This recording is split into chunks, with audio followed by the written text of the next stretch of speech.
70. The Great Deceiver. Valen is gravely concerned for a friend. Hey, aren't you Zilly? Master Matoya speaks quite highly of you. Sure, you've more important things to concern yourself with, but I need help, and there's no one else I can turn to. My friend, Quintfort. Ever since we were young, he's always excelled in the arcane arts. In fact, even now, he's in training to become a priest of the Knights Blessed. Perhaps the greatest of his gifts is clairvoyance, but I fear it's taken a toll on his mind as of late. He's always been different, but not like this. He's changed, frighteningly so. Others think him no stranger than usual, but they're wrong, and I mean to prove it. You don't know him like we do, which is precisely why I'd like you to talk with him. Get an objective opinion on the matter. Assuming we find out what ails him, I hope there's a way to cure it.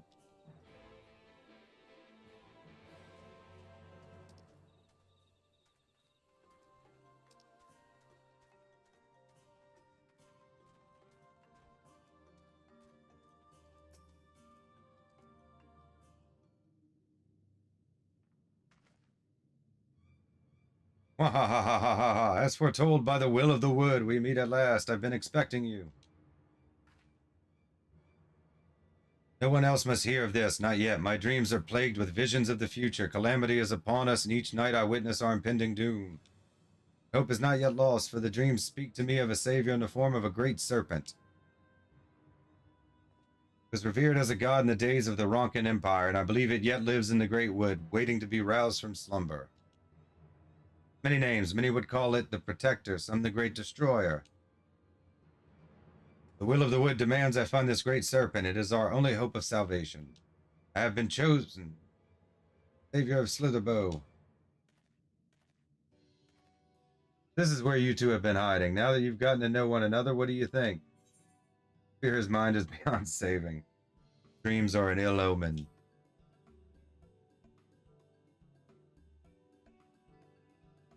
Believe him. Oh dear, I fear I've made a terrible mistake. Please don't tell me you too have communed with the will of a star or some such nonsense. Alan, please, we are in the midst of a most important discussion.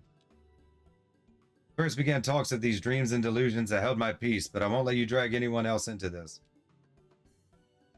Such narrow-minded thinking is why only I have been chosen by the wood, by the great serpent. Yes, Quintfort, whatever you say. Mock me for the last time, Valen. I will summon the great serpent this very day and prove to you the truth of my visions. Quintfort, wait, where are you going? Meet with misfortune would likely bring him to his senses, but he's my friend and I can't stand the thought of him getting hurt out there. Will you help me look for him? If anything should happen to him, I'll never forgive myself.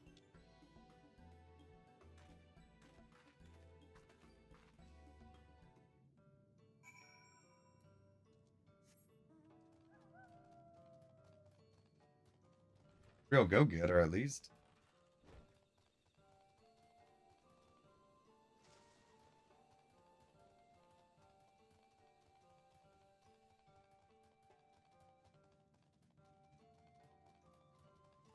Fine, serpent.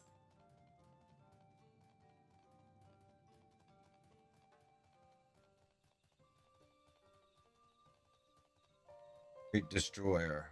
Or Protector. Either one. Can be more than one thing.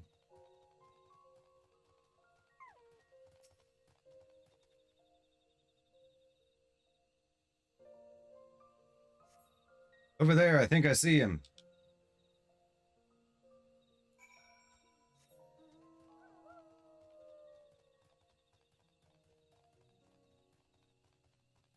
Firevine.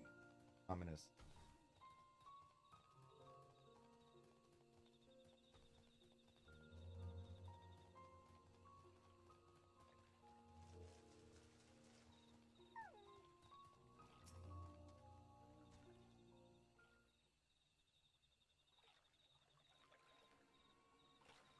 Enough, Quintfort. Even you should recognize the danger of wandering off alone in these woods.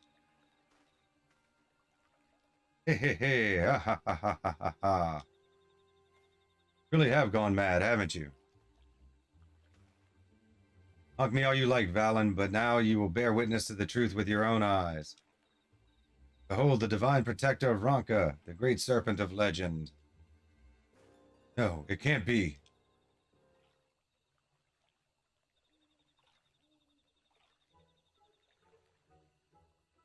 That's the Great Serpent? See nothing great about that. What is it exactly? I refuse to believe that it's a serpent. Please tell me you're joking. Ha ha ha. Do not be jealous, Valen. The will of the wood works in mysterious ways, and this serpent is the key to our deliverance. Creepy looking thing, at the very least.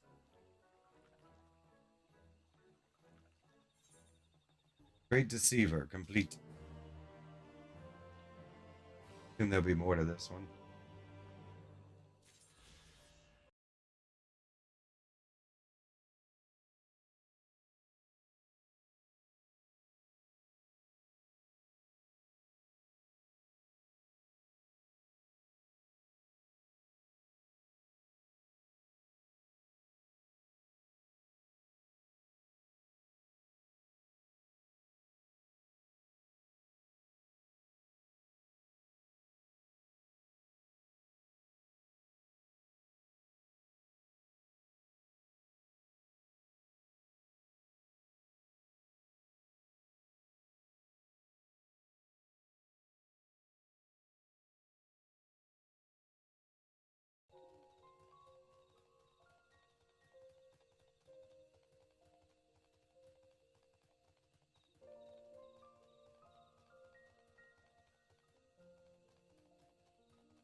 What business brings you to the Morning Stars?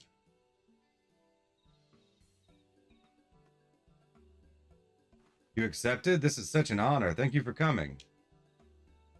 Goodness, where are my manners? My name is Fina. Pleasure to meet you, and this is my sister. Quina, how do you do? Are you certain this is wise? I realize she is an ally of our people, but the ceremony is not meant for outsiders. Cannot go against Master Lenneal's wishes. Besides, we may never again have such an opportunity. You insist. Now, let me tell you about the ceremony.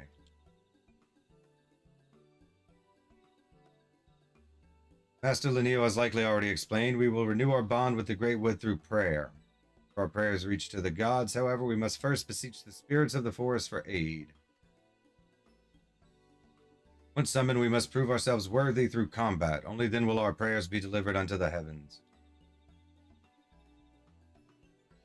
Witness to the rites, it is up to you to do battle with the spirits, if you are still willing, of course. Wonderful, this will be a ceremony to be remembered. Shall we begin then? Close your eyes and we will attempt to draw forth a spirit with our prayers.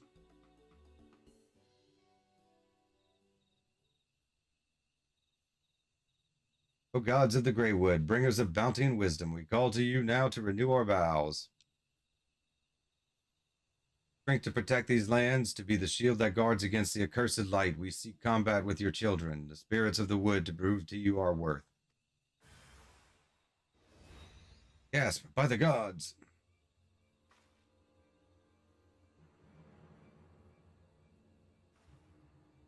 Spirits are of opposing forces, fire and ice, a terrible omen.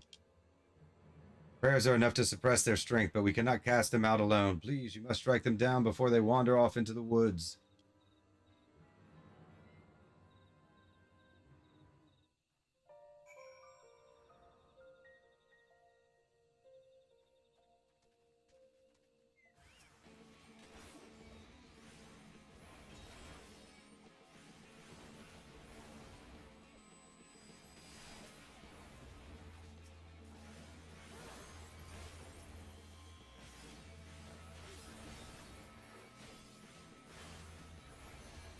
Hey. Fire.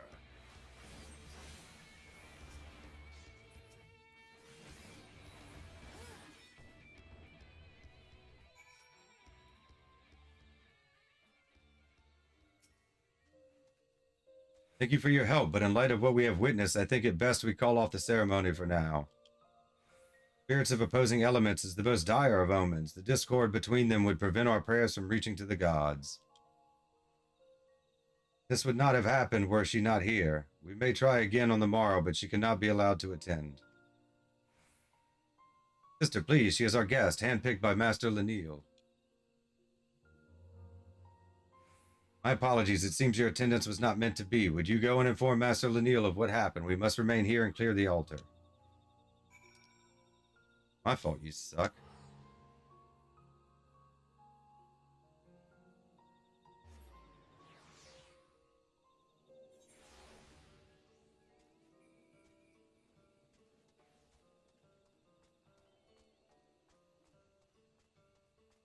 I had to do, I killed him.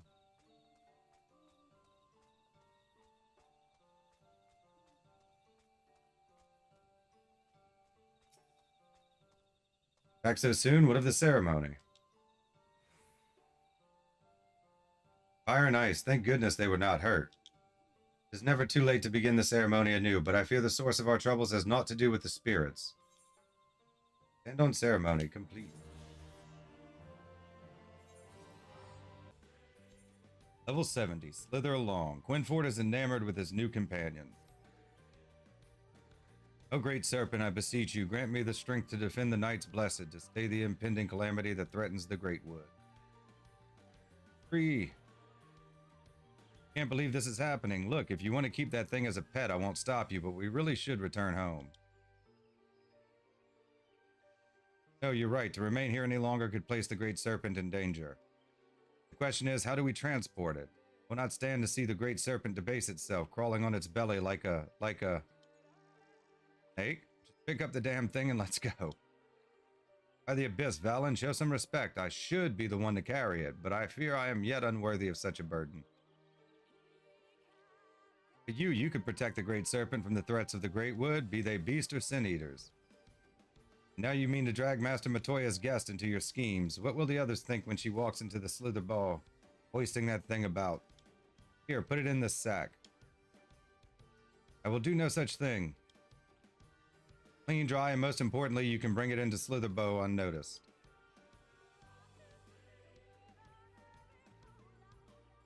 Fine, listen, Zilly. The fate of the Great Wood quite literally rests in your hands. It goes without saying we can't afford any mishaps. Suppose we've no choice but to help him. I'll go ahead and find a place to keep his pet away from prying eyes. Deliver the snake-filled sack to Valen and Slitherbow.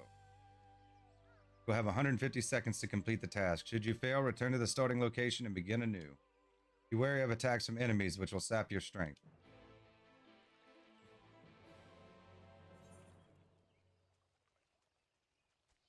Gotta pick it up.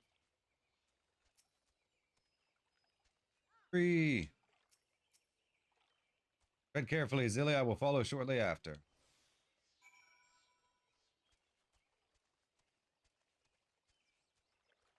We've had to do vibes.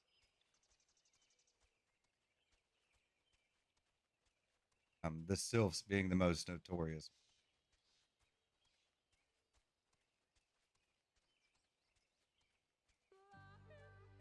The Realm Reborn Beast Tribe quests are by far the worst. I mean, there's just so many of them. They get a lot better in Heaven's Ward, and quite a lot better in Stormblood than Heaven's Ward. Hoping these are more.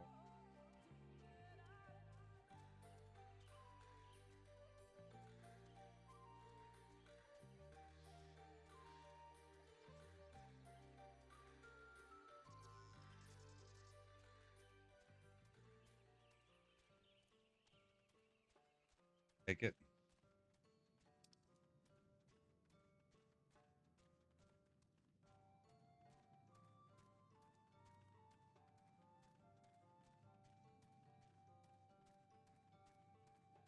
Wait, I can't see.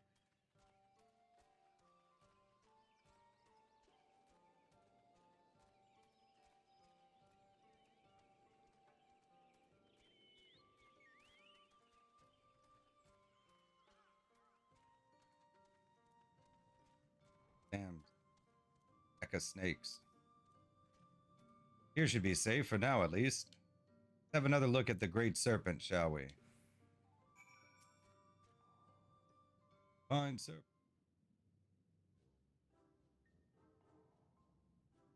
So goofy. Good work, you two. Oh, can you believe it? The divine protector of the Great Wood here in Slitherbow.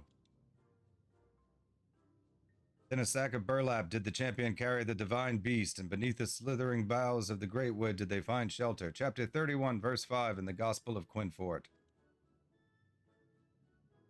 Pay him no mind, he's merely referring to his dream diary. For the last time, it is not a diary. Have you forgotten how the Gospel foretold the events of that fateful day 2 years ago? How can I when you remind me of it every day? Continue to doubt me, but soon you'll see. Together the Great Serpent and I will save this village and all of the Great Wood from oblivion.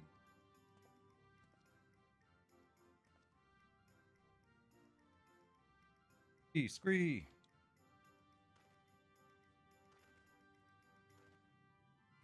What have we gotten ourselves into? They're long, complete.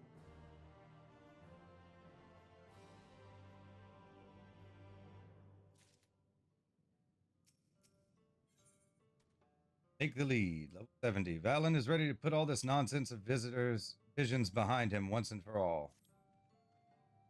I hope you're satisfied now that your new pet is safe here in Slitherbow. Scree! Thank you, Zilly. I now understand what's been troubling my friend all this time. I feared this might strain our friendship, but I don't believe this is something we can't overcome. Take care and may the shadows keep you. Wait. Please, Qinfort, there's no need to involve her in this any longer. I've been giving thought to the Great Serpent's chosen form, and I think I now understand why it chose to present itself to us in this way.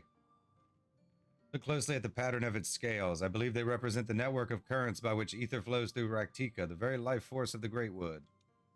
They are the scar that intersects them there on its belly, an omen of the coming calamity that would disrupt the flow of life in the Great Wood.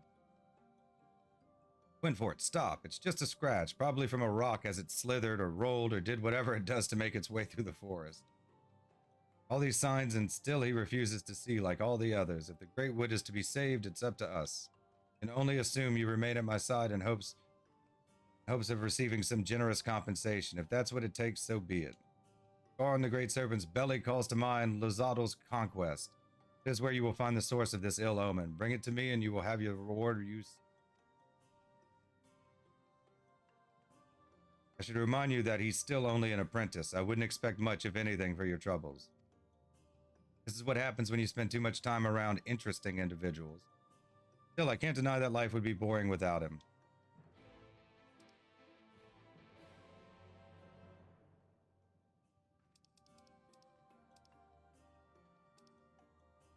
Okay.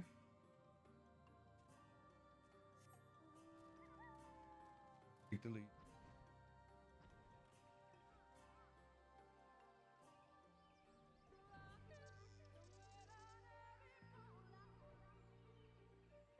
Fight makes it.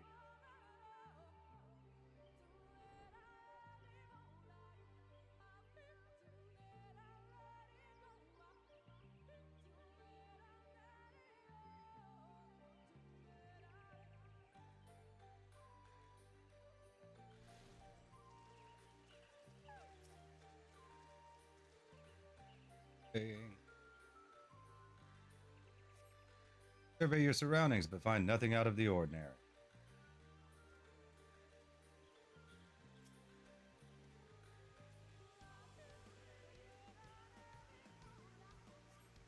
Survey your surroundings, but find nothing out of the ordinary.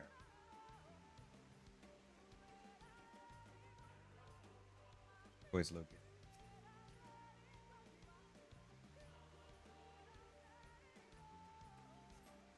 Thing in the water catches your eye.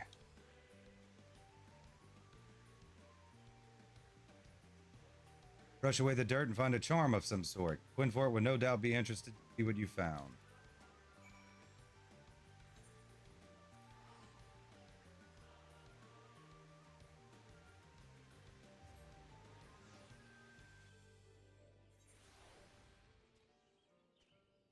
few we'll have to do before we unlock everything. Take as long. Like the Namazu one. Or God forbid, the Moogle.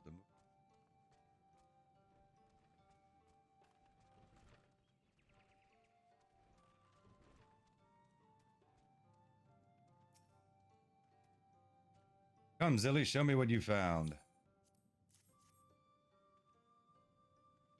Could it be a charm of some sort? Exactly where you said it'd be. That means your visions were... Now, do you believe in the Great Serpent?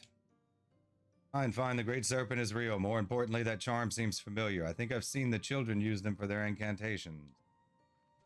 Yes, I'm sure of it. My father once found one while hunting in the woods. Memory serves, it can be used to invoke powerful fire spells after absorbing enough ether. By the Abyss, if they plan to use them to siphon the Greywood's life force. My vision will at last come to pass. Ha ha ha. Why are you laughing? Don't you realize how serious this is? That flow of ether you were talking about converges here at Slitherbow, doesn't it? Why we have that large aetherite outside. If the flow is disrupted, our crops would wither, the land would be rendered barren, animals would die, it would mean the end of our village, and all of Raktika would likely follow.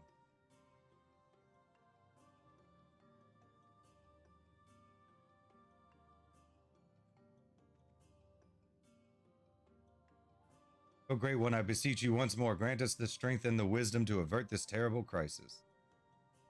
Scree.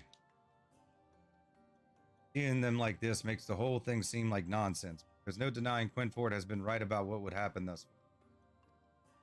We have to figure out what the children are up to before it's too late. Take the lead. Come.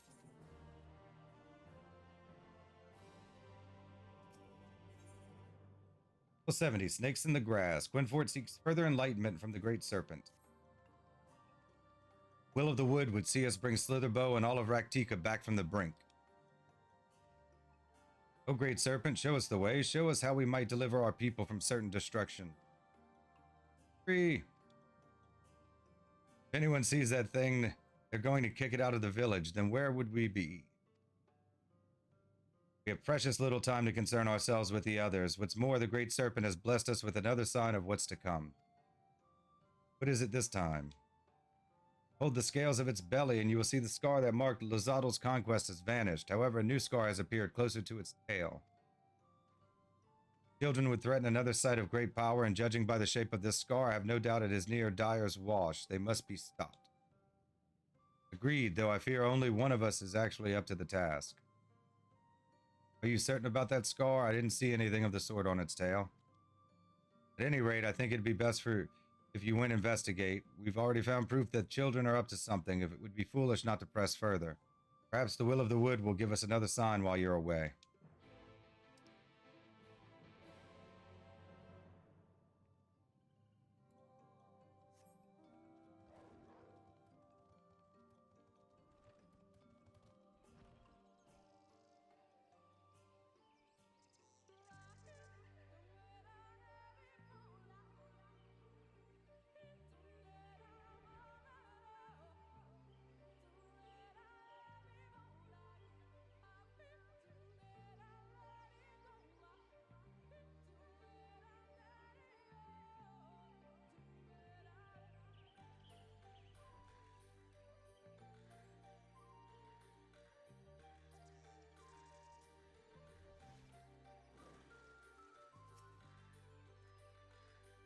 Ooh, you cannot stop us.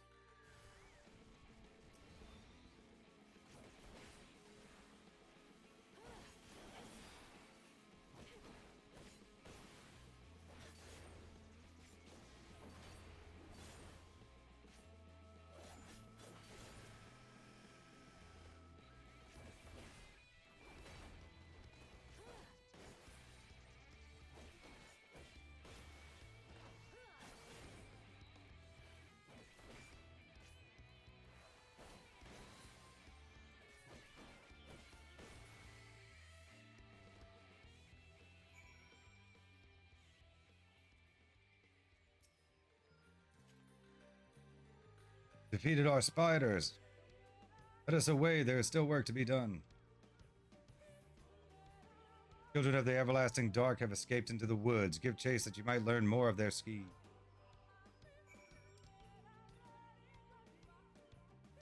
Up there, huh?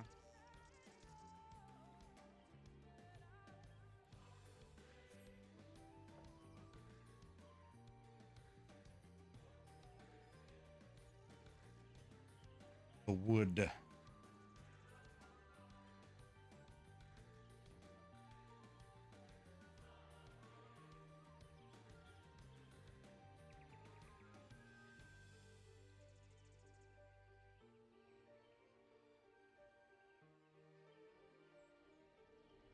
Everlasting.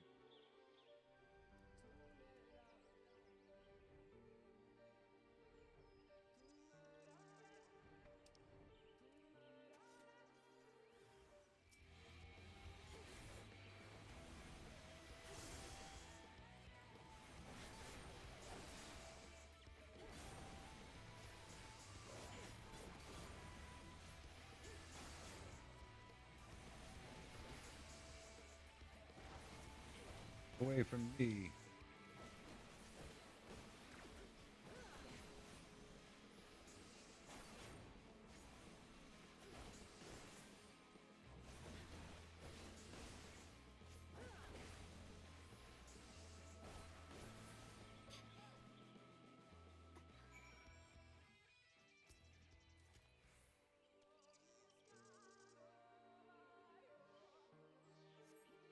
Among the children's belongings, you find a scroll detailing their plans to cleanse the fort.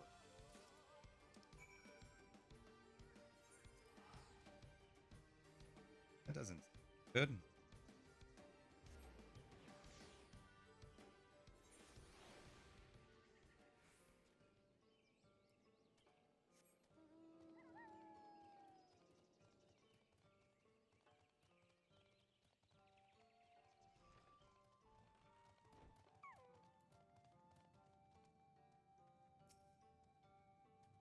Your return, though that is no surprise. I entreated the gods for your protection with a hymn from the Gospel of Quinfort. They could not deny my plea. Scree, scree. Shadows give me strength. Zilly, were you able to find anything?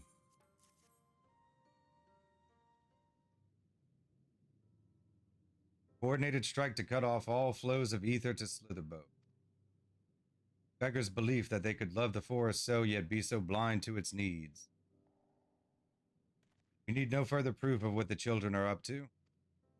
We have to tell the others, defend the sites they mean to befoul and destroy those magic containers. Explaining how we came to know all this will prove difficult, of course, but I'll not see all your hard work wasted. You must also give thanks to the great serpent who first sensed the children's ill intent. Divine protector who thought us worthy vessels to carry out its work. My heart swells to know the will of the wood smiles upon us so.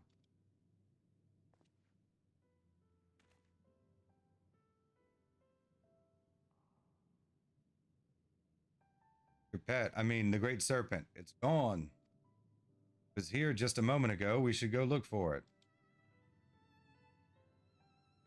No, my friend, the great serpent has fulfilled its duty in protecting the great wood, and so it returns to slumber. That's so. Perhaps it really was the great serpent. Truly mean that, Valen? Then perhaps you are ready to learn the truth of its origins. I would start from the very beginning. It begins with the sizable crystal in Lake Tusi Mekta we know as Fruit of the Protector. If the legends are true, it dates back to a time preceding the Empire of Ronka. There he goes. I suspect I'll be getting an earful for the rest of the day. I think our work here is finally done. I wish there was some way I could repay you for all your help. I should probably go while he's still swept up in his lectures. Take care. Hopefully we'll meet again soon.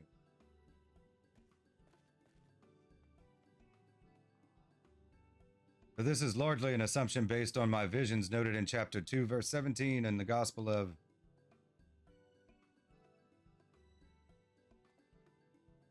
Come back here, Valen. I still have to tell you about the serpent's influence on the founding of Ronka.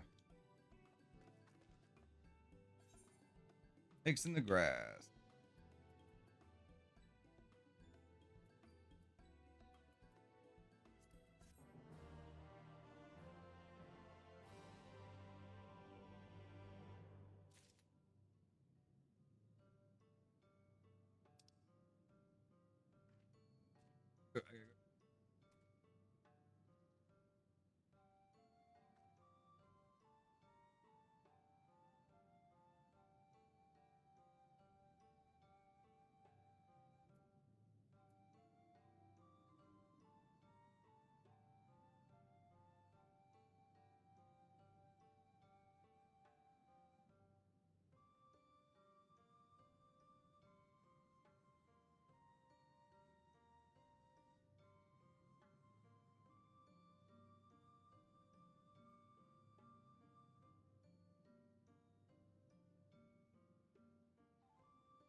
All right.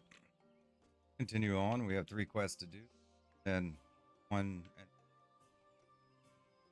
three in this quest line, and then quest I'll open up afterward.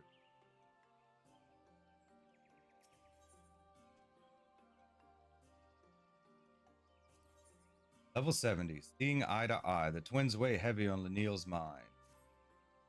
Ritual to which you bore witness requires no less than 2 petitioners to summon the spirit of the wood, and they must be of one mind and one heart. Historically, it has always been blood relatives who were chosen. What you say is true, and not 1 but 2 spirits answered their call. It is a sign of disharmony between them. Until we discover its source, attempting the ritual again could prove disastrous. But I fear the others will not be forthcoming with information were I to press the subject.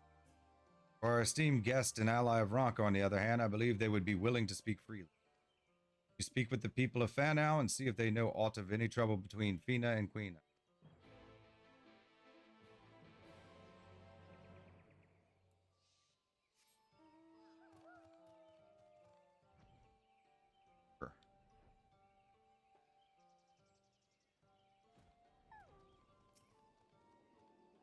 Fina and Quina and all of Fanau, I can think of no one closer. 'Tis little wonder they were chosen to petition the spirits of the wood.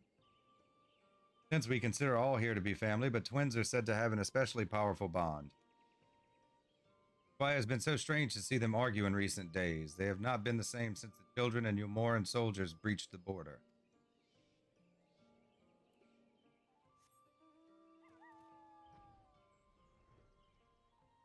They feeling useless. They couldn't prevent it. I spoke with Fina not long ago. She heard that I was considering leaving Fanau and wished to talk. It is a decision not to be made lightly, for we may never return once we leave. Now that you and your companions are here, I feel our duty has been fulfilled. I understand the ruins must be protected from the children. What difference does one guard make? Fina shares my feelings on the matter and has also considered leaving.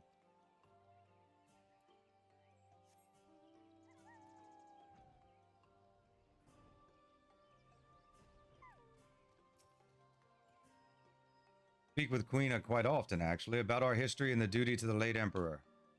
We were once a nomadic people, or so the legends say, but Ixmaha, in her boundless love, thought to bless us with a home, and so she appeared before the Emperor of Ronka in a dream and bade him allow us into his kingdom. That is how we found our home and our purpose. Quina is determined to protect both. One wants to stay and one wants to go.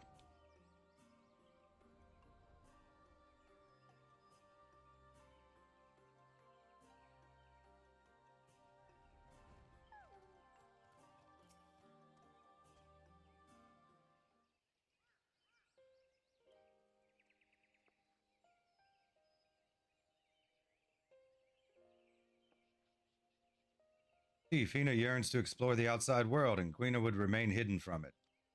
As long as I can remember, they were inseparable. Fina's mirthfulness tempered by Quina's pragmatism. Never realized such difference in principles could divide them so.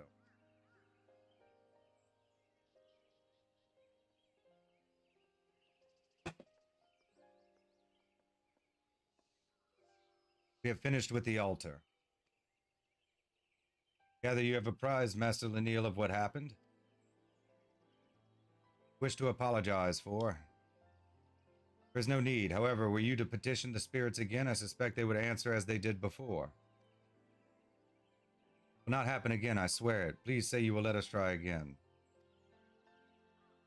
Yes, let us try with one of our own and not the outsider. Summoning would have worked if not for her. Enough, Quina. The problem lies not with our guest, but with you and your sister. You have been fighting over the future of Fanau, is that right?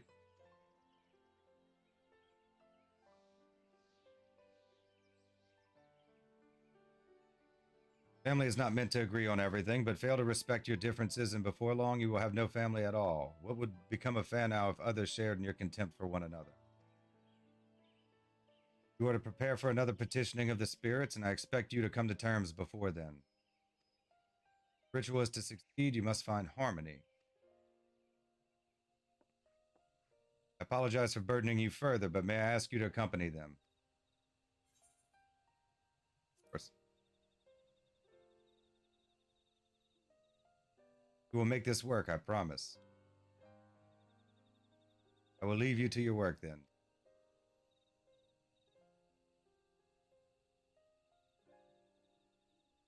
Here you have a long day ahead of you. Feel that too. Seeing eye to eye.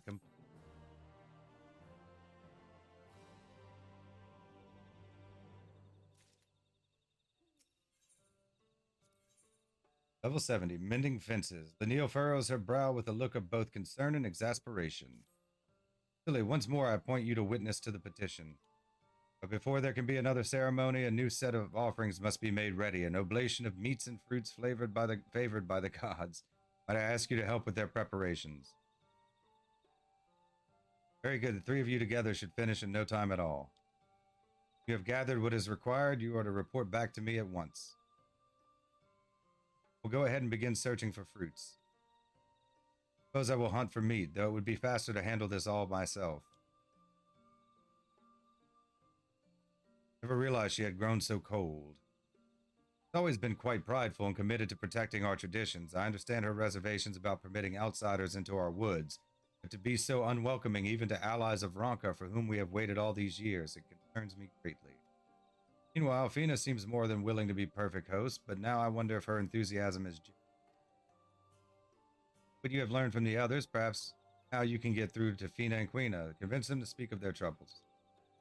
Fina is by far the most stubborn of the two. Reach her with your words, and Fina will open up to you before long.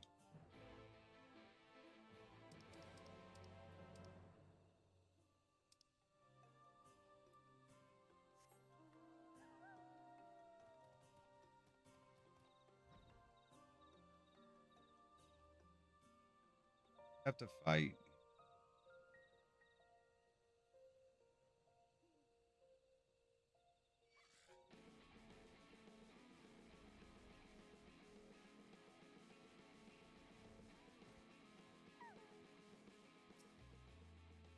Again, she chooses you as witness.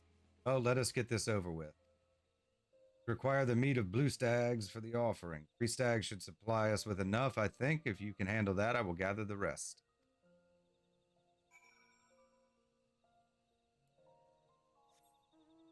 No.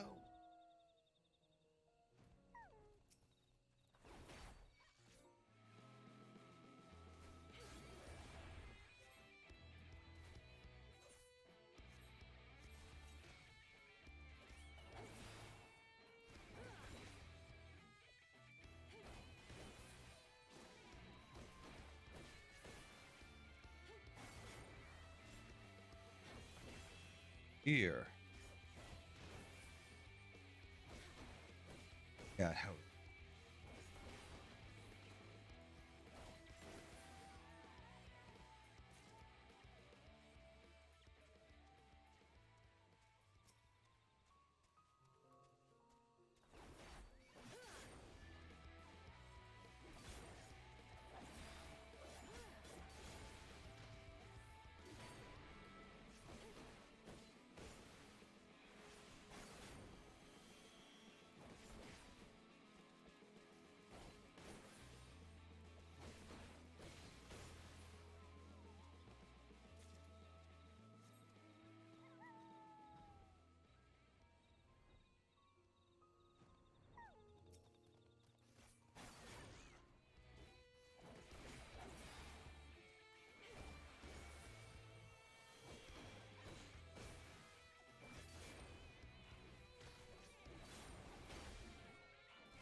Oh? Not bad. Perhaps you are worthy of the others' praise. But not quite as fast as my bow, though after all of my training, I would be surprised if you were. Saved like your whole forest. All that training to provide for Fanau, to protect the ruins. Growing up, I believed we would always be able to defend these woods on our own, but now... Never mind. Would you go and check on Fina? I will see if there is aught else worth hunting.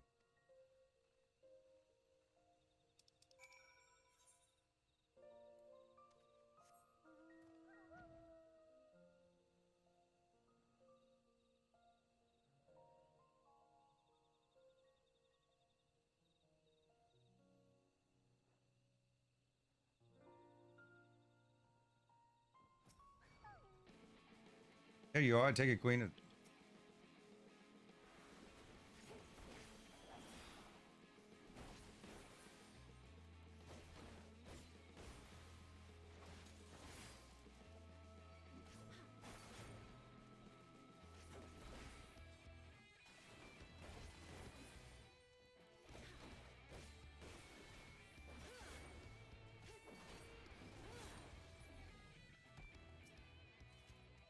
There you are. I take it Queen has turned you away.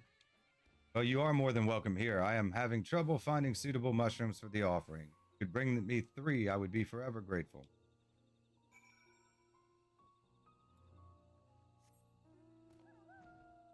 Poisonous one.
You able to find anything promising?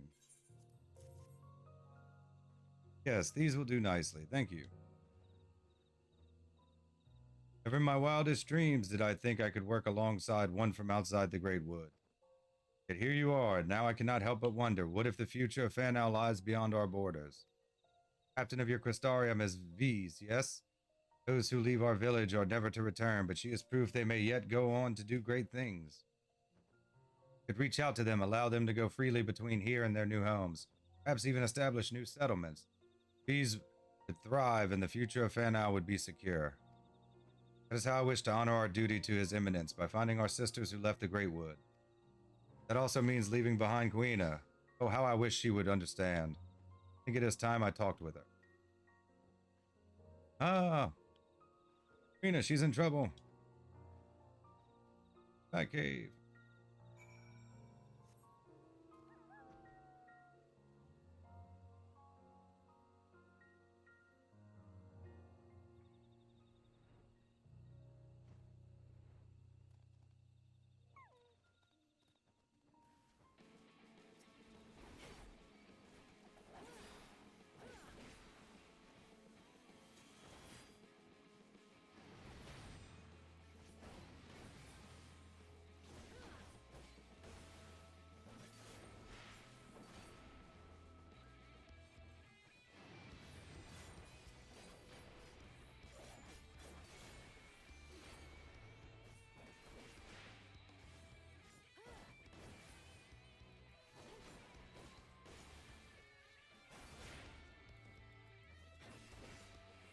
Oh, look.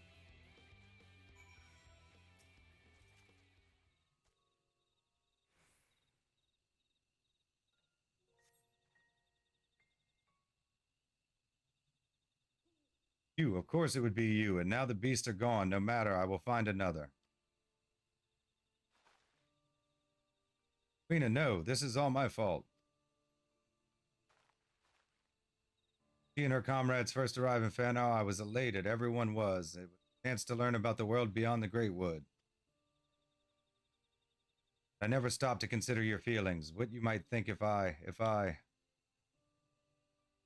You left Fanau? I have always known of your desire to see the outside world. I have only myself to blame for not voicing my concern.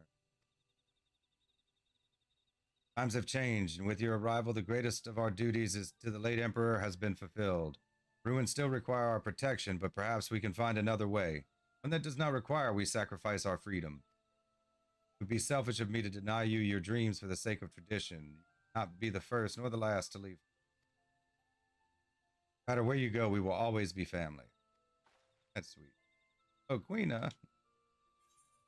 We're not your only allies outside Fanau. She has no intention of abandoning Fanau.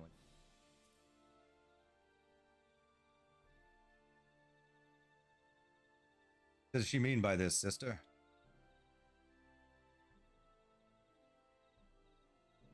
You are incredibly talented, and you will make a fine member of the Guard someday. But we are not all suited for such duty, and those that are grow fewer and fewer. We need help, sister. The V's who now lead lives beyond the Great Wood. You would find them for us? That would make of Fanau a village that welcomes them home with open arms. The chance to prosper as we once did before the flood to ensure we carry on the legacy of our forebears. We must seize it, sister, together. I know not what to say. Word of thanks, perhaps, to our friend here. If not for her, we would still be at odds. Why, you almost sound sincere, sister. You are done with your jokes. We should be heading back. Linnea will be worried.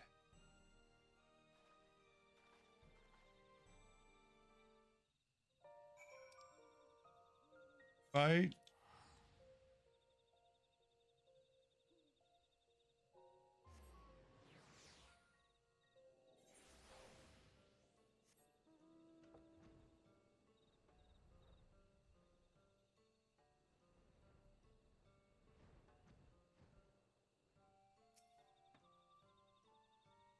Now that you have the offering, it is time we talked.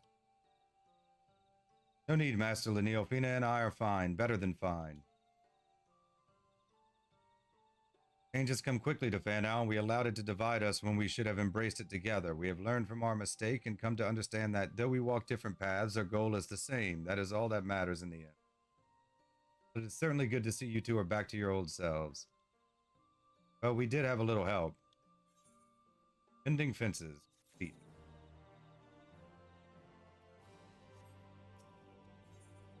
Art says 1. Fina and Quina are prepared to fulfill their duty.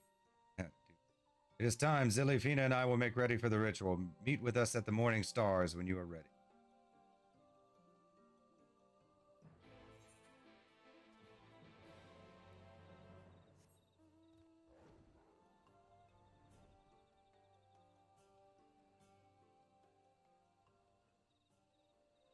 Pause. Propolis.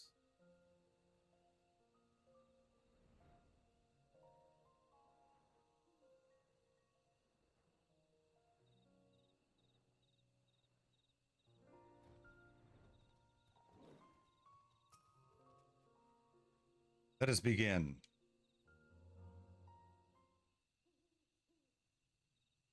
O spirits of the wood, hear us. We seek to renew our vow to the gods of the great wood. The strength to protect these lands, to be the shield that guards against the accursed light. We demand trial by combat to prove our worth. To Oxsharl, keeper of the winds. To Oxgatarl, keeper of the flames. To Ixlaqua, bringer of rain. To Ixanpa, bringer of the harvest. We beseech you, spirits of the wood, hear our prayers and deliver them.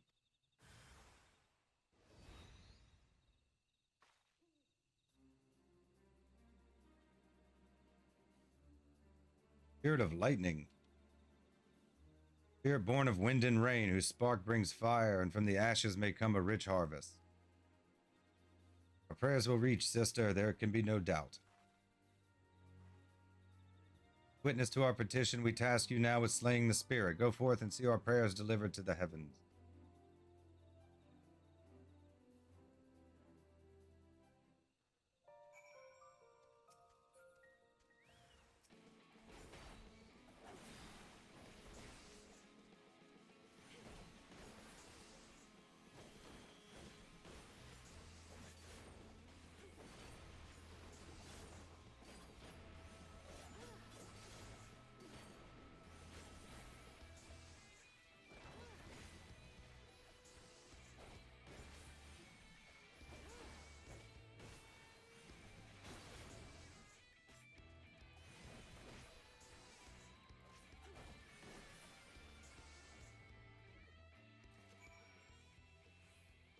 Did it. Lightning thing. Spirit is slain. You did it. See? I confess I had my doubts at first, but you performed your duty admirably. You go and relay the good news to Master Linnea. We will be along shortly.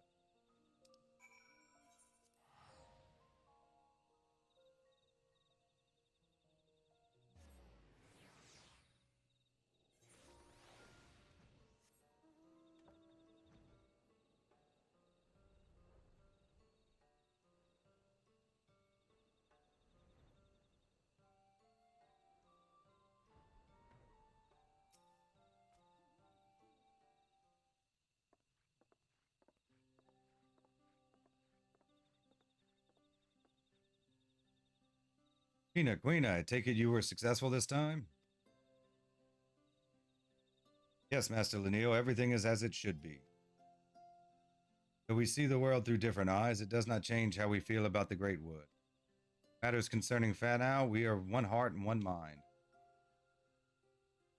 By the strength of your kinship that the V's shall be blessed for years to come. As you know all too well, the fulfillment of our duty to the allies of Ronka has necessitated change, and no few of our number feel uncertain of the future. I believe we have found the answer to our woes, the means by which we may see Fanau thrive once more.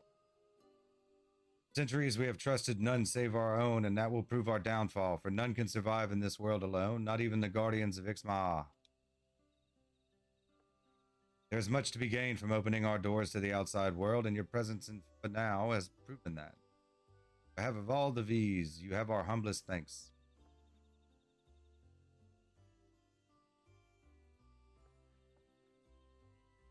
As for you two, I expect great things of you in the future.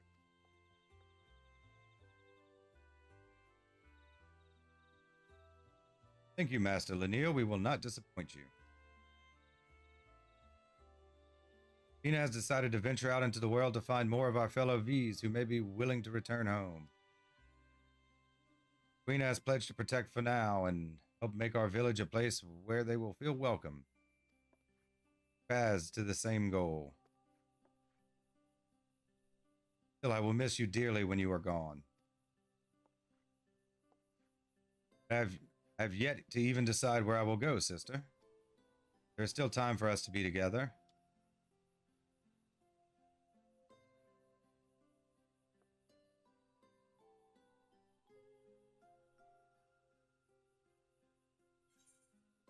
This is one.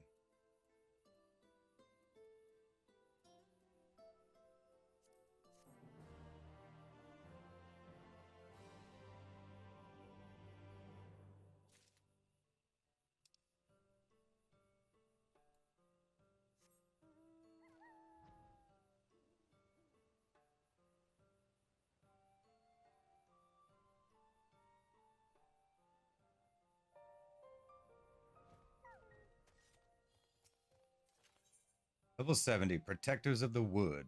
Tina would take another step to realizing her dream. Silly, you could not have come at a better time. Queen and I have been given leave to explore beyond the borders of Ixmaha. As we know nothing of what lies past the borders of the Great Wood, I suggested she visit somewhere close to home, Slitherbow.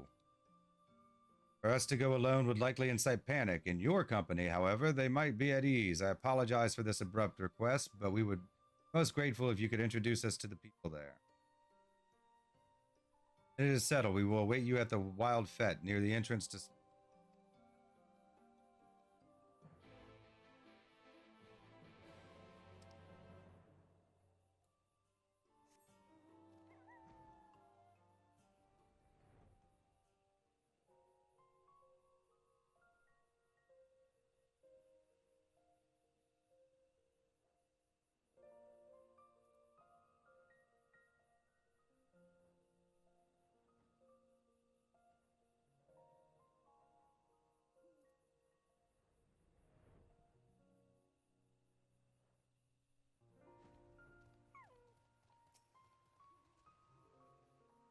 You know these two, would you mind?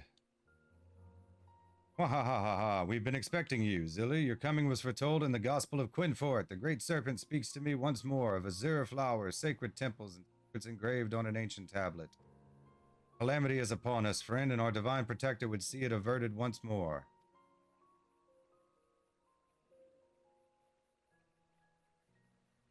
He was hell's bent on coming here and somehow dragged me along with him, though I wasn't exactly inclined to stay behind, seeing as how his visions have been right before. You know anything of this talk of visions and calamities? Calamity, yes. It can only be avoided with the guidance of the Great Serpent. Have you seen it? We do not know this Great Serpent, but if it is snakes you seek, you will find them along the banks of Murrel's Regret. Yes, it makes sense it would be near water. After all, it was Lake Mekta that we first met. O Great Serpent, your servant comes for you. Wait, it is not safe to go alone in these woods. I apologize for his unusual behavior. He means well. Perhaps, but such recklessness can prove fatal. Tilly, would you go and make sure they are safe? While you see to them, I will take this one to Fanau.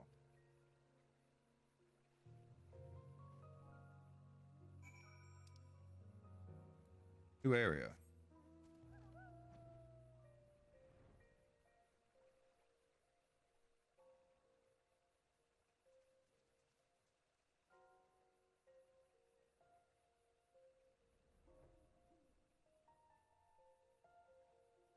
Earl's regret.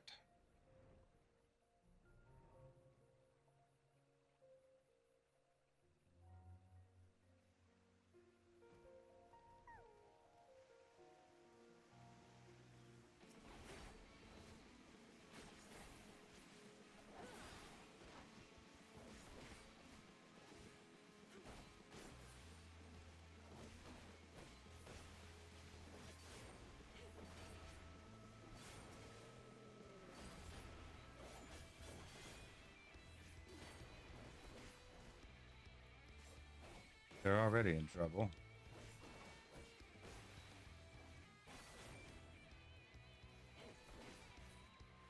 Fine, serpent.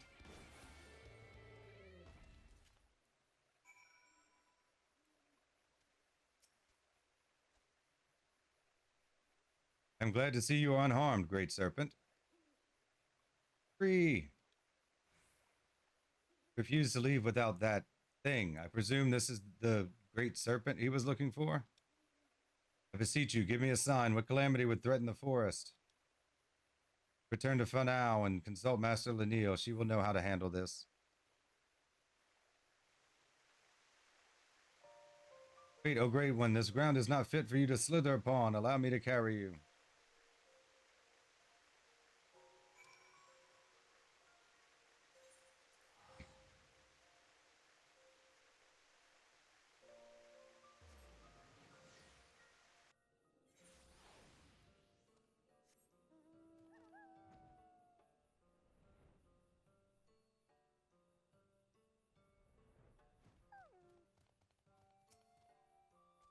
They bring with them 2 guests from Slitherbow. Very well, let us see what they have to say.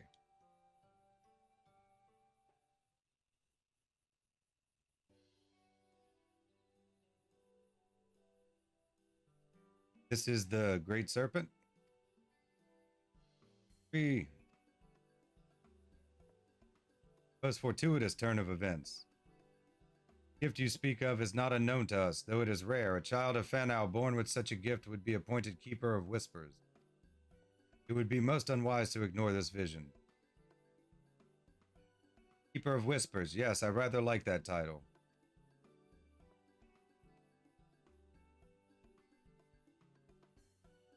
He also spoke of a monstrous snake in the lake to the west. Perhaps he meant the legend of the Lazotl and his battle with the winged serpent? There are a number of tablets in the Great Pyramid of Uxner which tell of such tales. The one we seek may be among them. However, only the Emperor or one of his sufficient status may pass through these hallowed halls. As bearer of the Seal of Ronka, you have been granted leave to enter. If you would bring me the tablet, I can decipher its writings. Might I accompany her? Not inside, of course, but close enough to see the temples I have beheld in my visions. I can escort you, but you must not run off as you did before.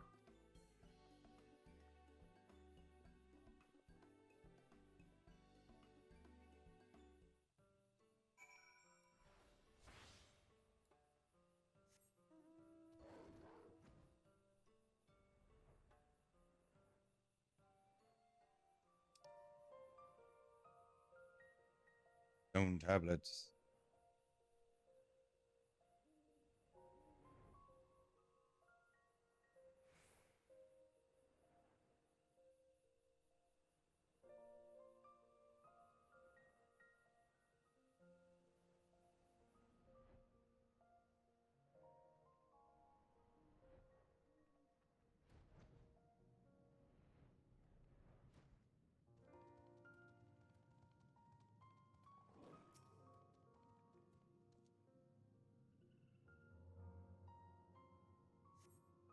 So you cannot read its script.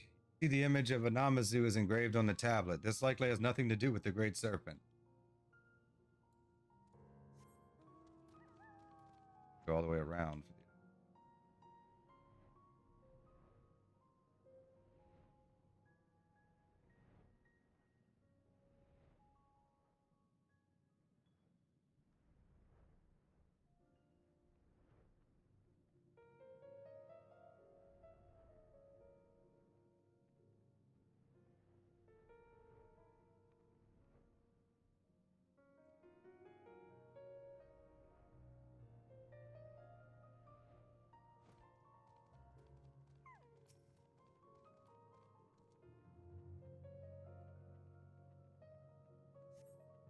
You cannot read its script. You see the image of a snake is engraved on the tablet. You tuck it away in your clothing for safekeeping.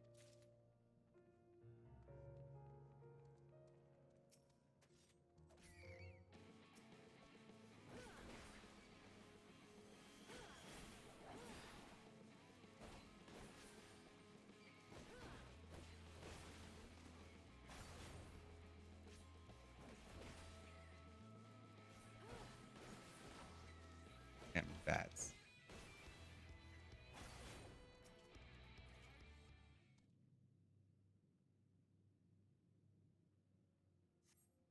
You can now read its script. You see the image of a curl is engraved on the tablet. This likely has nothing to do with the Great Serpent.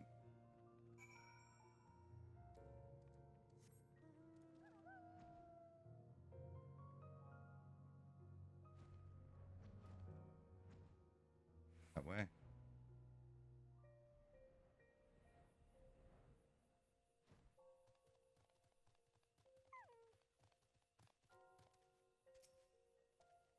Tablet, you found it. Come, I would know what secrets it hides.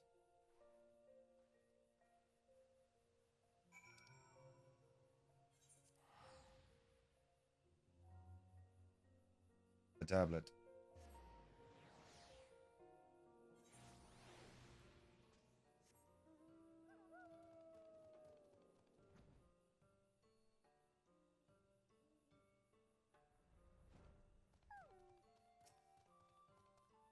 How did you fare in the Great Pyramid?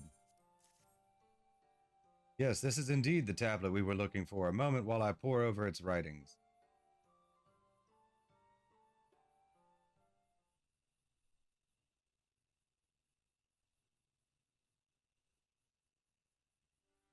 Thank you for your patience. I have finished deciphering the tablet, and its contents were informative. By the Emperor's command, the stone giant Lazado did clash with the serpent. The battle raged for many days and many nights, and finally, the ancient guardian stood triumphant.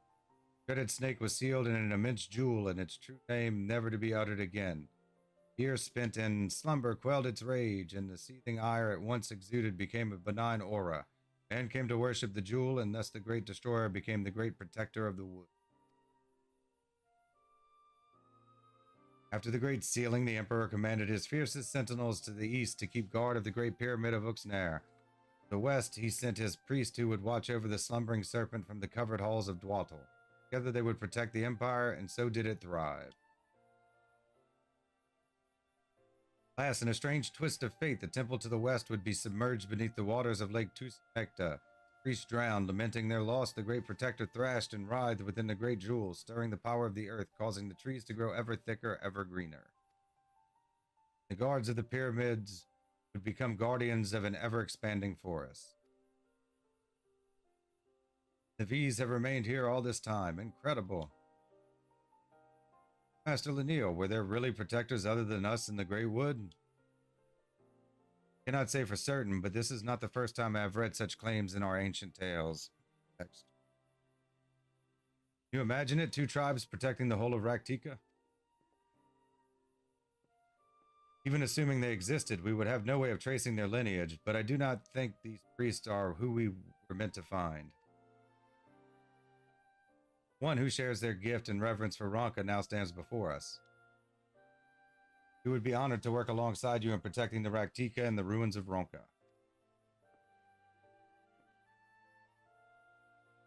It would be an honor, but I fear I am not worthy of such a position. Not a question of worthiness, it matters only that you are willing, and when the time comes, I intend to leave and search for our V sisters and who would join us. Perhaps this is the calamity my visions foretold, the plight of your people, the growing reality that Ronka's history may one day be lost to time. The Great Serpent has chosen me to be your savior, a new keeper of whispers to protect and serve the Great Wood.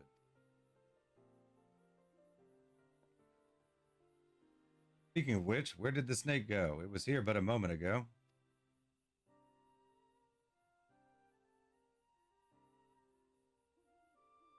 Turn to slumber, no doubt, but should the Great Serpent have need of us again, I will be here waiting, listening.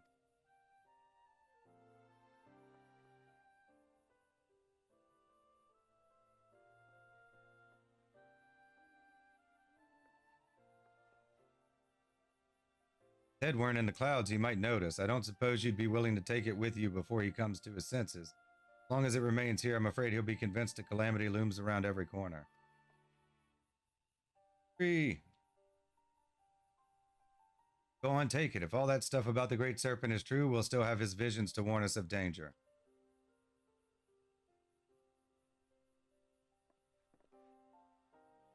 It would seem friends of Fanau can now be found closer to us than I dared hope. I will consult our chieftainess that we may formalize an alliance with Slitherbow. Alliance, yes. We will protect Rektika as they did in the days of the Empire, villages of the East and West working together as one.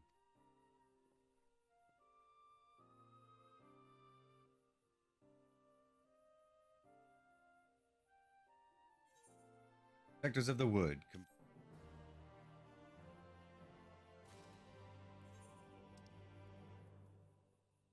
Great Serpent of Ronka, tremble, child of man, for a creature of purest divinity wiggleth before thee. Time to acquire Great Serpent of Ronka minion.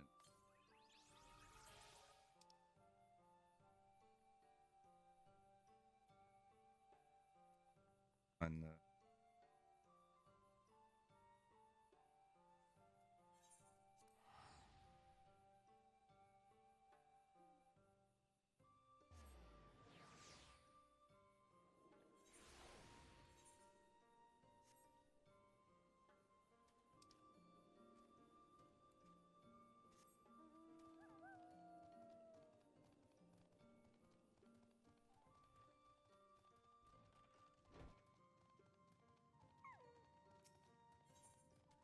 quest is not yet available. Required class, Disciple of the Land. One of them, but I wasn't sure.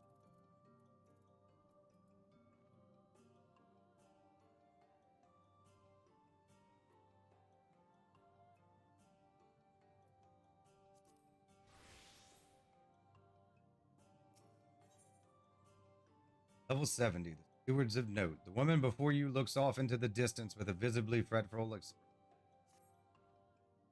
Oh, hello there. You're the sweet young lady staying with Master Matoy, are you not? I've been meaning to thank you for looking after my boy that one time. His name's Valen. You remember him, don't you? He's always running around with his friend Quintfort. You know, the one who so much enjoys hearing the sound of his own voice? Why, just moments ago he rushed in here and went dashing off, shouting about how he'd made a discovery of staggering import over in Fanau. Valen, bless his heart, went running after him. I know these parts aren't as dangerous as they once were, and Quintfort apparently has made some friends among the V's, but still, I can't help but worry. Be so kind as to follow after them and make sure Valen doesn't get into anything over his head. You can tell him his mother sent you. Poor guy.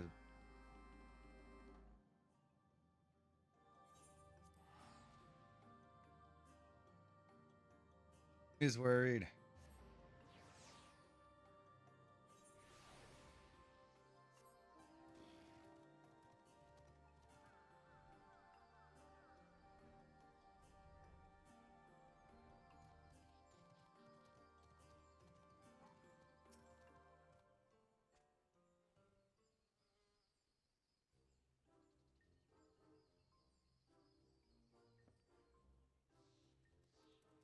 Last time, Quinfort, would it kill you to actually explain yourself before you go dashing around the forest like a madman?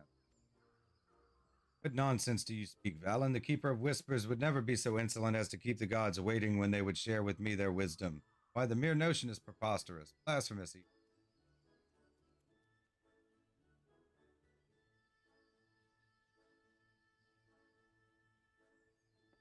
Really, whatever are you doing here? My mother sent you? Dear heavens, I'm sorry for dragging you into this. As you might suspect, Quinfort's ranting and raving about the will of the wood again. When he ran off shouting about prophecies, I simply had to follow along to make sure he didn't get himself into any trouble. He said we were welcome at any time, of course, but would it kill the man to be a bit more circumspect? Oh, that reminds me, whatever happened to that squirmy little fellow that Quinfort, for whatever ungodly reason, believes to be the great serpent of Ronka? Does it still travel with you, or did it get squished somewhere along the way?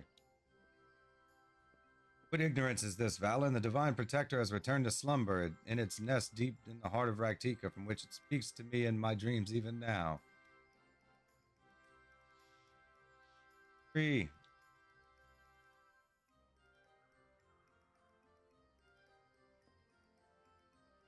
Oh, great one, is it truly you, returned to grace your loyal servant with your presence in this time of need? Truly the wood has answered my plea. If the great serpent has been with you all this time, Zilly, I can only imagine what sort of dreams he's been having. Yet, as skeptical as I am, the V's seem to put stock in his visions. If there's even a hint of truth to them, who knows what we're in for.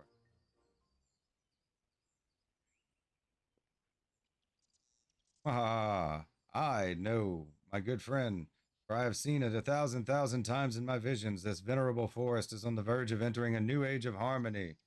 The great serpent shall let out a mighty cry, and in so doing summon forth they who did serve great Ronka in times of eld. Verily, the arrival of the heirs to wisdom ancient and true is nigh at hand. Now is the time. We must follow where the great serpent leads, and in doing so lay claim to a great future. And for it, not again. Sorry to impose, but would you mind helping me go after him? There's only one path forward through the forest, so he shouldn't be too hard to find.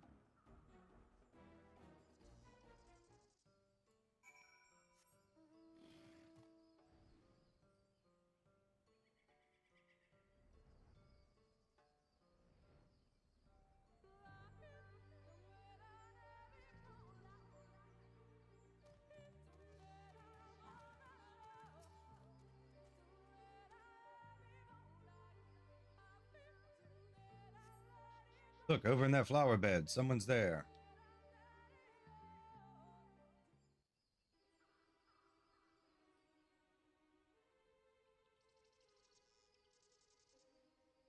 Rat who speaks, who are you and why do you trespass in our sacred forest? Answer me or we will be dining on rat stew this night. Tasty. Gads, oh, do have mercy, I assure you, yes, most assuredly, that we come in peace. Put down your arms, if my visions speak true, and I have never known them to speak otherwise. This mousy fellow and his diminutive companion are none other than the descendants of the proud Ronkan tribe of old. You are from Slitherbow, yes? One of the so-called Knights Blessed.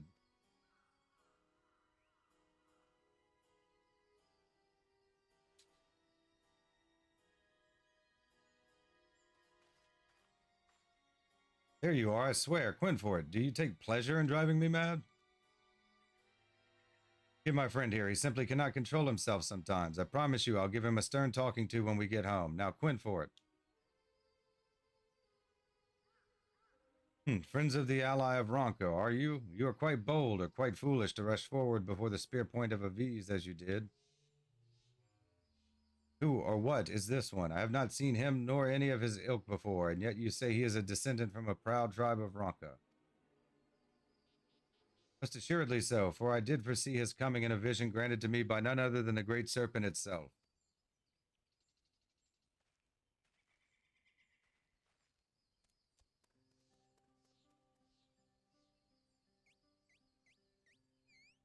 Spree. Spree? Spree?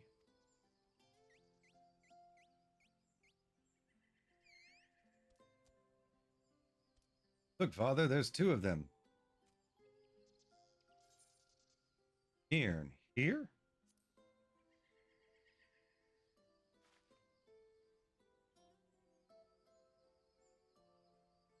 A key, what? I fear you must be mistaken, but this is understandable. After all, my people have lived in hiding for generations. Few, if any, those on the outside are familiar with our kind. Alas, how far our noble tribe has fallen. Most auspicious encounter this is, for a friend of the Great Serpent is a friend of ours. Yes, pray, my good sir, do enlighten us as to the name of your most ancient and venerable tribe. We are the Qitari. You call us an ancient and venerable tribe, and I cannot deny that we are very much that. Qitari? That is a name I have heard from my elders, and yet I was told that the last Qitari vanished 100 years ago. Those of us born after the flood never paid the stories much heed, but say what we truly stand before, a Qitari in the flesh? However it may be, it is clear that the ally of the Ronk and our friends mean us no harm. Let us put down our arms.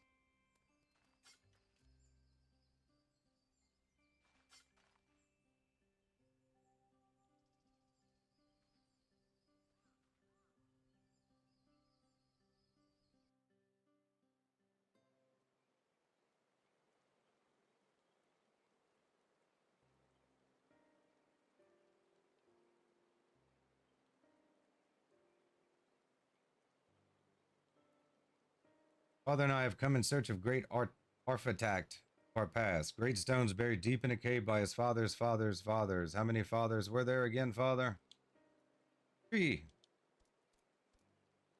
Girl, have you forgotten your manners? It would be untoward not to introduce ourselves to our honored new friends. I am Katarl Natol of the Qitari, and this is my foolish child, Chakurl Kotol. Do you forgive us for our impropriety? Yes, do forgive us for our impropriety. For nigh on a century, our tribe has made its home in the shadow of the light, deep in the forest on the far side of Katana Ravel by the rushing waters of Raktika Falls. Did not always hide in the darkness. This place we now stand was once our home. Then came that fateful day when the skies were flooded with light. Facing certain doom, our forebears fled to the forest, but not before a band of the bravest gave their lives to store away our greatest treasures for safekeeping, with the hope that one day their children's children might unearth them anew. These are the artifacts of which my son spoke, the Qitari Stela. Mighty stone monoliths engraved with the accumulated knowledge of our people in its entirety. Of course, it is precisely as I saw in the visions the Great Serpent bestowed upon me, a proud and ancient tribe of scribes and scholars, the stewards of knowledge of ancient Ronka. Oh, you are most insightful, my friend. Indeed, we were once known as the stewards of note, a title that fittingly describes both our duties as keepers of written knowledge and the surpassing aptitude with which we pursued the task. Our ancestors served proudly as scribes and scriveners for many a generation of Ronkan emperors. A role that came quite naturally to our people, for you see, we are not blessed with longer lifespans of your kind. Thus, from our earliest days, we have been most meticulous about recording the happenings and learnings of our lives in precise and painstaking detail. Qitari Stela, or more specifically, the carvings and etchings that grace their surfaces, represent the summation of all the knowledge and wisdom we have acquired over the years. Represent, one might say, the collective memory of our people passed down through the ages, generation to generation.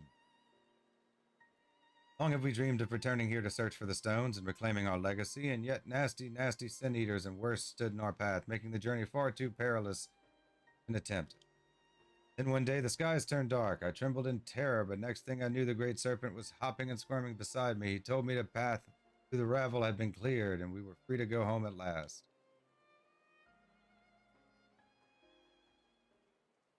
Precisely, and so it was that my boy and I received the blessings of our fellow Qitari and became the first of our kind in generations to return to this part of the Great Wood. Unfortunately, we were immediately set upon by all sorts of nasty creatures, forcing us to retreat and ponder our course of action. We came upon you and threatened you at spear point. Pray forgive us, allies of Ronka. We knew not who you were, nor all you had suffered to arrive here. You intend to remain here in the Great Wood to search for these Stella of yours, was it? Worry not, we shall tell all in Fanawa of you and that you are friends and not to be harmed, and with that we must be on our way. Go in peace.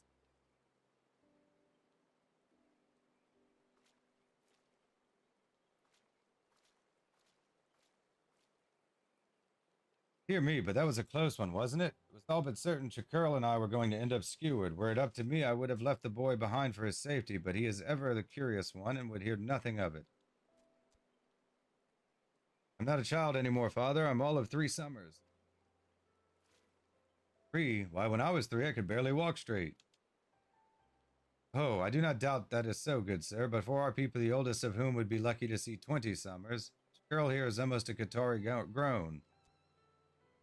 Enough about us, if I might change the subject. Know your way around the Great Wood, yes. I have reason to believe that our forefathers buried the stelae in a cavern that extends deep into the mountains near the Exdalen Gap. Perhaps you might be willing to... Scree! Father, we must follow him. Of course, it all makes sense now. It is the great servant who guided you here to us, and now together we must heed its clarion call. Say no more, great stewards of Ronk. It would be our honor to assist you in your noble cause. A book. That is the most kind of you, good sir. In that case, pray allow me to oblige. Let us follow where the Great One leads.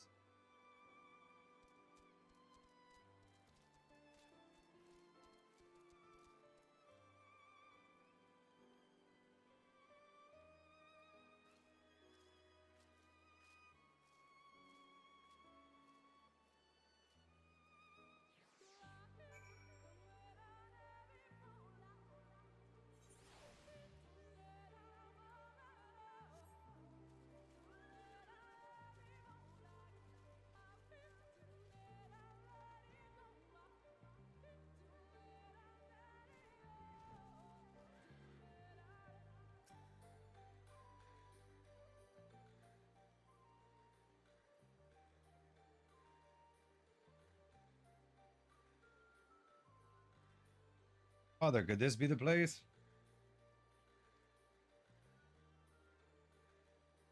Let us see now. The mark on the cave's entrance appears to be ancient Ronkan ward. This is promising and yet problematic.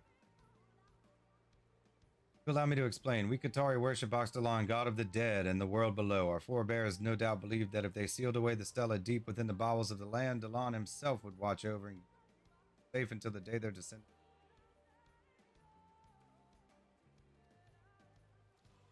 Most fascinating. Your knowledge of Ronkan tradition is impressive.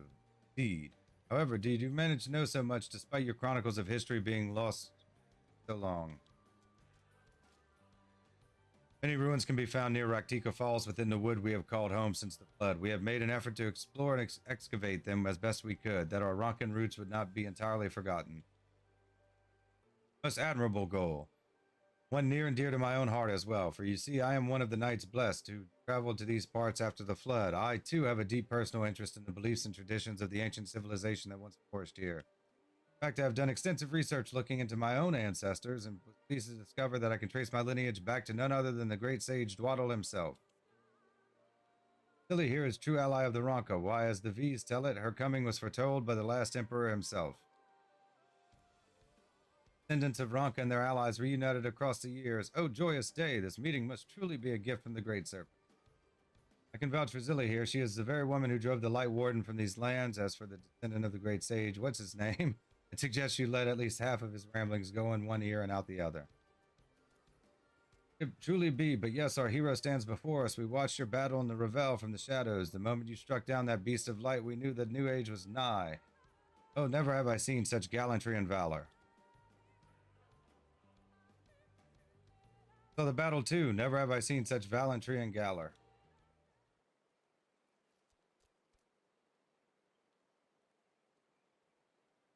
At any rate, my good sirs and madam, I am keen to begin the excavation, but I fear it won't be so simple. The warding seal here bars our entrance, and we will have to find a way to break it if we hope to proceed.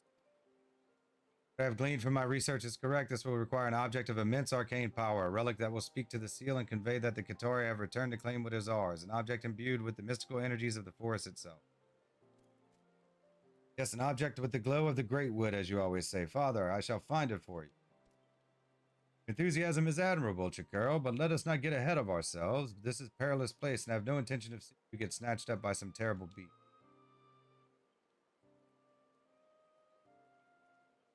So I turn to the hero of the Revel and the son of the Dwaddle. My good sirs and madam, might you know of someone who could aid us in our search? You can trust me, I'm a miner. I know the great wood like the back of my hand.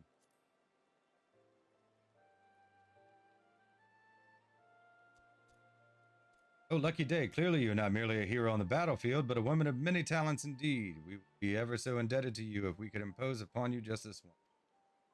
Yes, we would be most indebted, my good sir. Or was it Madame Father? I can never tell which is which. Enough prattling, Chikuro. We must find a way to open this portal at once, that we might summon our fellow stewards here and begin searching the stela in earnest. Well, ally of the Ronka Qitari Natal, and the Qitari bows down and beseeches you. Will you lend us your aid and help my people reclaim our long-lost legacy? I promise to let the debt will not go unpaid. God, it's so much to read after like 8 of them. I realize I ask much of you, and so soon after we met. Needless to say, pray take as much time as you require to consider our offer. Should you be inclined to offer your strength and wisdom to us, just say a word. Do 8 quests just to get to the 9. 9 quest? Yeah. I'm happy to greet you again, my good madam. What say you? Have you given any thought to my entreaty? Ally of Ronka stands with you. The ally of Ronka has more important things to do. Powerfully spoken. Truly this shall mark a new dawn in the annals of Ronkan history. As the great sage is my witness, I say let the Qitari rise to glory anew.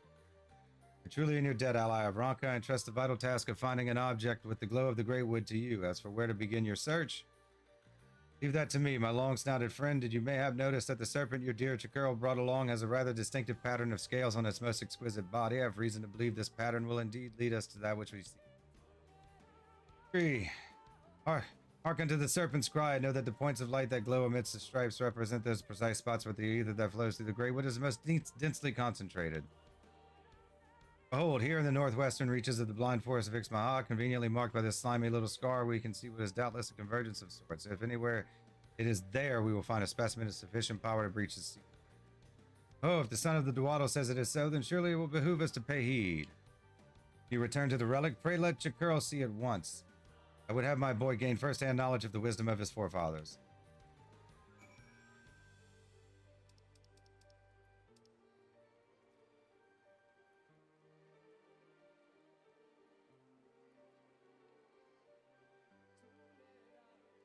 I have to go.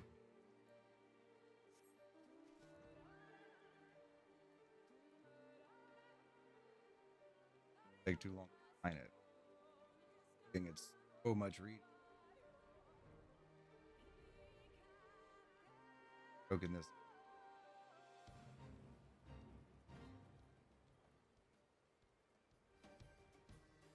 Hey.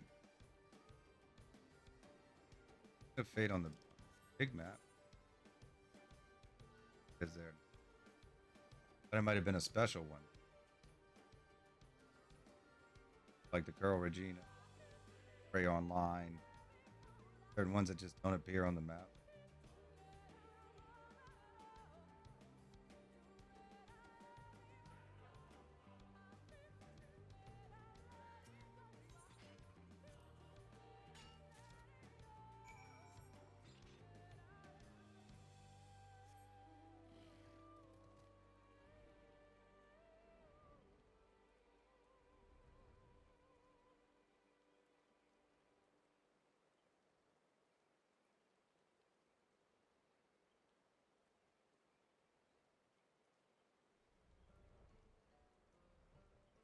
You don't need the experience. We're basically just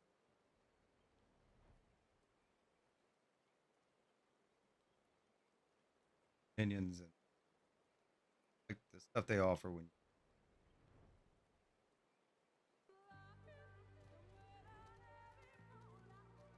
you have some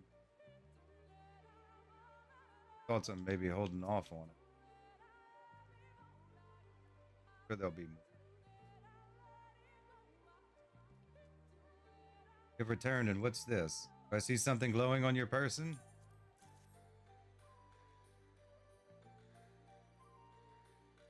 Why, it's beautiful. Oh, thank you, Sir Madam. Or was it Madam, Sir? Now, Father says I need simply point it at the door, and...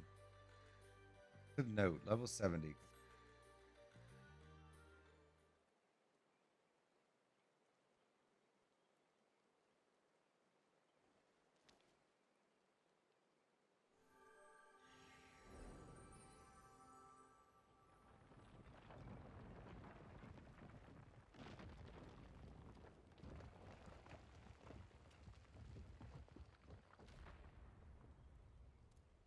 My word, it opens. Oh, splendid, splendiferous. Like a separate instance.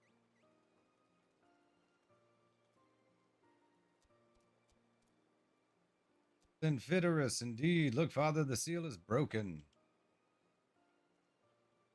Has, Chakirl, it has, and with this, after 100 years, we stand on the verge of reclaiming our legacy.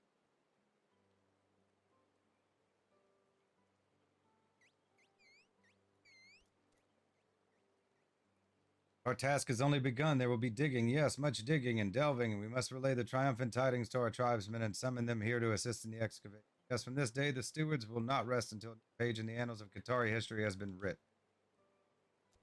Do not worry, Father. I will work as hard as any steward to reclaim our legacy. Oh, Sir Madam Zilly, will you help us in our quest? Yes.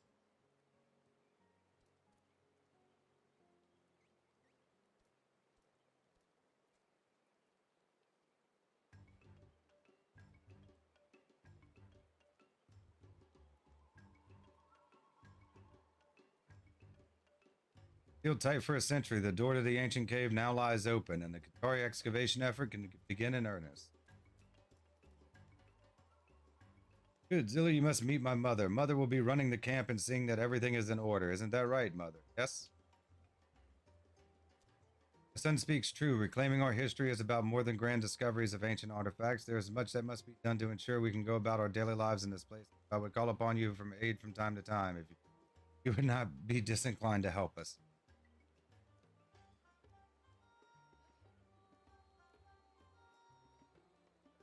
Will the steward's excavation efforts succeed? Will the lost stelae of the Qitari return to the light?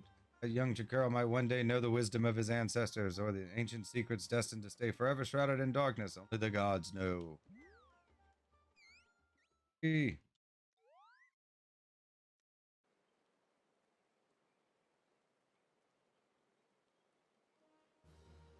Double quest complete. Stewards, tribal quest unlocked. Your reputation has increased to friendly. You have achieved friendly reputation with the Qitari. Qitari tribal quests are now available from Kotero Pasol at Hopeful Stupple. Furthermore, you may now purchase wares from Yukuromong. Yay, with my compliments. Then, how many do they give per? Level 70, Wisdom of the Night. Pearl Koto's eyes eagerly dart about the caves of Hopeful Stopple. The difficulty of this quest will be synced to your current level. At level 90.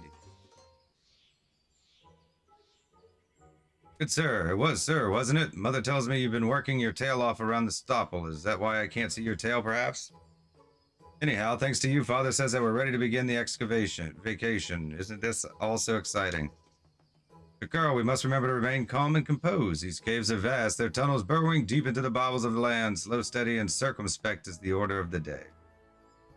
As we speak, a preliminary exploration team is surveying the tunnels to determine where we might best begin the excavation. We will await their findings before deciding on the best way to move forward. Understood, Father. I promise to be circumspect. That mean we can begin digging already? Mano, what's news from the depths? Big Master Qitari, I fear we encountered something rather unexpected. I fear that we may not be able to commence the excavation effort as quickly as we had hoped. Can't start digging? But why? What did you find down there? No sooner had we stepped through the entrance, our whiskers twitching in anticipation of the wonders that awaited, and did we see them, nasty creatures swarming in every nook and cranny of the caves.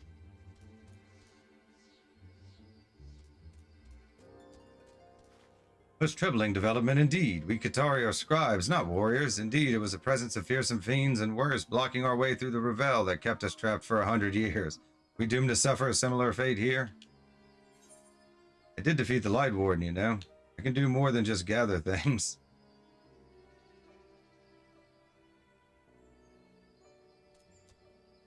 Ally of the Ronka and bringer of the night would fell these terrible beasts for us. I would like little more than to take advantage of your kindness, but I fear there is a rub. Rub? A rub. In our preliminary explorations of the Stopple, we have discovered that another ward seals off the tunnels below. A ward not unlike one that barred the entrance, but one with notable and unfortunate difference. Is the ward impassable to all but the servants of Dalan, namely the Qitari? No, I fear we will have to find our own way to dispatch the beasts that have burrowed their way up from the depths. Without Sir Madam Zilly's aid, we will be chewed up the moment we step in there, tails and whiskers and all. Free Great serpent, it speaks. Indeed, and yet it does not move. Till now we have had only to follow where it goes. This time it appears we must fully grasp the import of its message.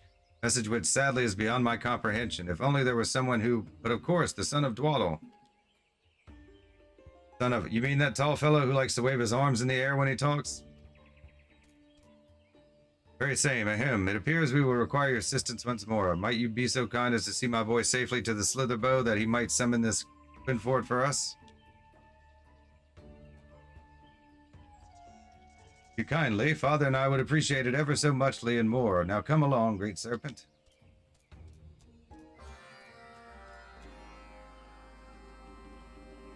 Ooh.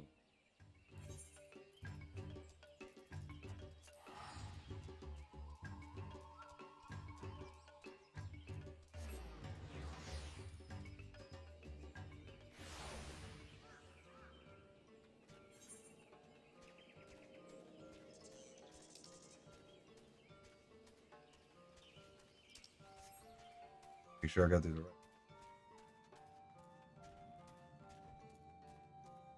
Ford. What's this you say? Felbeasts prowl the tunnels at every turn. No doubt they are remnants of the shadows that wander the forest come but to life. Demons come to suck dry the currents of ether that give the great wood life, reducing our home to a withered husk. They could be that, or they could simply be nasty little brutes that crawled their way up from between the rocks, you know, like the ones around here. Alan, my good sir madam, you know of these creatures too? I do. Mother tells me that when our ancestors first came to Slitherbow, they were set upon by a swarm of ravenous creatures that crawled up from below. Fortunately, one of the elder priests managed to utter an incantation that drove them away. If you look closely at the walls around us, you can see glyphs carved in them. The same protective magic that saved our forefathers then has been worked into the very walls around us. In a sense, the settlement of Slitherbow itself serves as a ward against the dangers that lurk beneath us. So, Valen, and it is precisely wards and incantations of this sort that I have made the focus of my studies of late. I remain ever impressed with your knowledge, my good Sir Madams. Might it be too much to ask if you could teach this incantation to the great serpent, that he might protect us in our expedition below? Free? Well, what blasphemy do you speak, child? Do you think me, a humble servant of the wood, so brazen as to believe he could enlighten the divine protector itself? Look, this isn't exactly my area of expertise, but it strikes me that there might be a simpler way to approach this. Why don't we simply fashion a talisman or two for them, you know, like the ones we already use to keep danger at bay? I can craft a simple object to serve as the vessel, then Quinfort can mutter a few words and enchant it as he sees fit. Tradition dictates that the talisman be fashioned from materials indelibly connected to the bearer's home. Those of us who live in Slitherbow usually gather what we need from the city of swamps. For our Qitari friends, we'll have to look further east. Still, your knowledge of trees and shrubs might serve us well here. Why don't you head over to Meryl's Regret and see if you can't find us a spectral cocoon? It's a casing of a spun silk that we often carry about to ward off danger. I shall immediately begin weaving an incantation especially tailored to protect our good friends from the sort of terrifying creatures that infest the caves and tunnels they seek to explore. Mwahahaha. Foolproof plan if ever there was one. Carol, you can stay here with me in Slitherbow and help me collect the other materials I need. It'll be a perfect opportunity to introduce you to my fellow blessed. We have everything we need. Let's meet up again at Hoppelstoppel. I want to test the effectiveness of the talisman for myself before we leave. Chikirl and his friends on their own. Hey.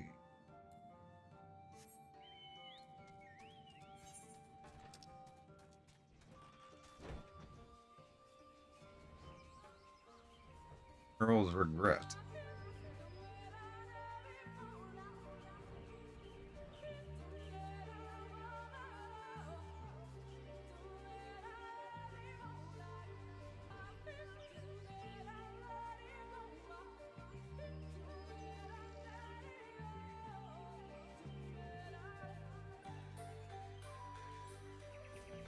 Just need one. We have two.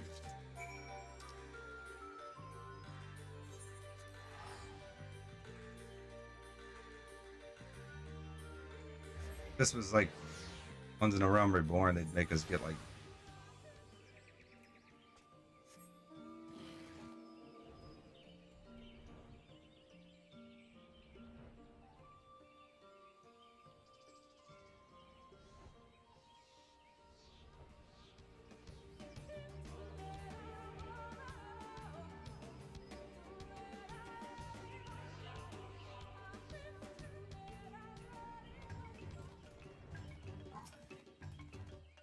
Oh, there you are. Were you able to find something suitable for making our talisman?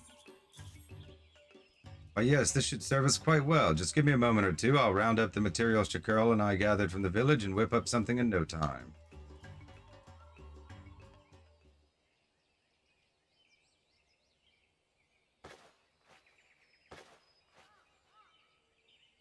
Set a feather here, here, and here, and then thread through this length of rope, and yes, this should do it.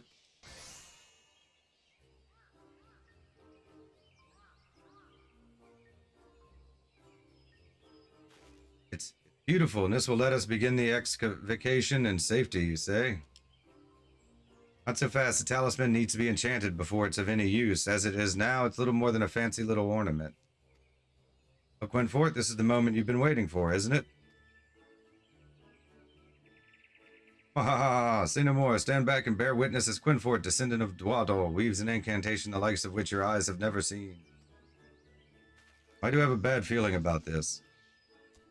Pray not, dear Valen. In truth, at first I was uncertain of which of the many prayers I have memorized would serve us best. A traditional chant of the Knights Blessed, but wait, the Qitari are an ancient race, so perhaps this calls for an incantation from ancient Ronka. Long did I ponder. Choose poorly after all, and I could mean death and destruction for our friends, if not the Force itself. Fortunately, it was then that the Great Serpent came to me in a vision, enlightening me as the precise words that will deliver us to salvation. Words which have long been writ in the Gospel of Quinfort. Going to enchant this talisman with ramblings from your dream diary? Now I really have a bad feeling about this.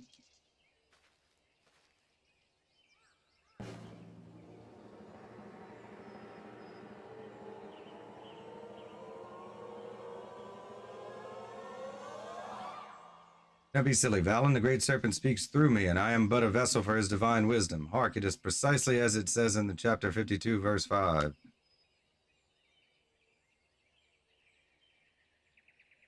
Goddess's claw stained cerulean, she did await the arrival of the stewards. The coming of the darkness marked a new dawn. A proud people returned to the wood where the egg once fell from high above. O great serpent of Ronka, gifted to us by the heavens, hear the plea of the great sages Scion and the guide of the children of Ronka safely to their ancestral home.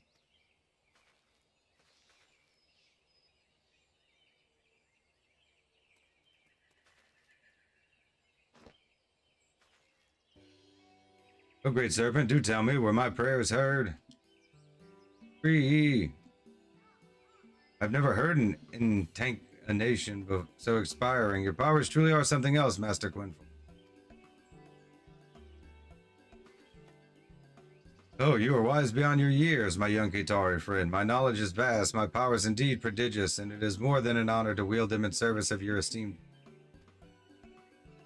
He's prone to bouts of madness from time to time. Quinfort is an accomplished priest. The talisman should serve you well. Splendid, our excavation effort has already been delayed for far longer than we can afford. Well, Shakurl, this is the moment of truth. There is no telling what dangers lurk beneath us. Are you quite certain you wish to accompany me to the tunnels below? Of course, Father. Why else would I have come to this place with you? Together we will unearth the secrets of our far forthers, proclaim our history. Very well, it is clear you do not take this task lightly. Perhaps you're coming of age after all, and with that I believe it's time we started digging. Let the excavation begin.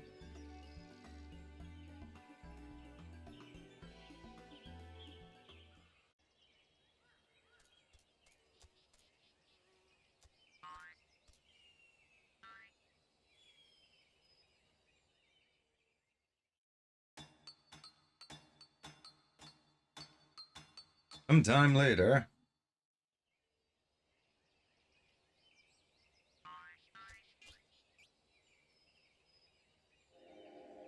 Nodal and Shakurl have safely returned from their preliminary investigation of the tunnels.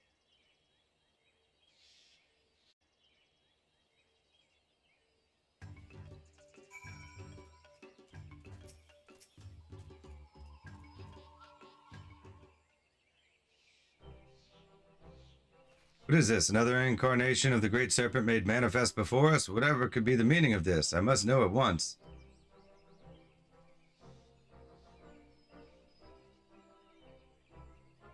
If you could settle down for just a moment, Master Quinford, I will explain in detail all I witnessed down below. Father and I found a stone. It was big and square and covered with all sorts of writings, just like in the legends. My boy says we did indeed find the stelae, or at least one piece of them. What remains? According to Qitari legend, the stelae comprise 4 perfectly square stones stacked to form a massive pillar, which is to say that we have found is but one part of the larger whole.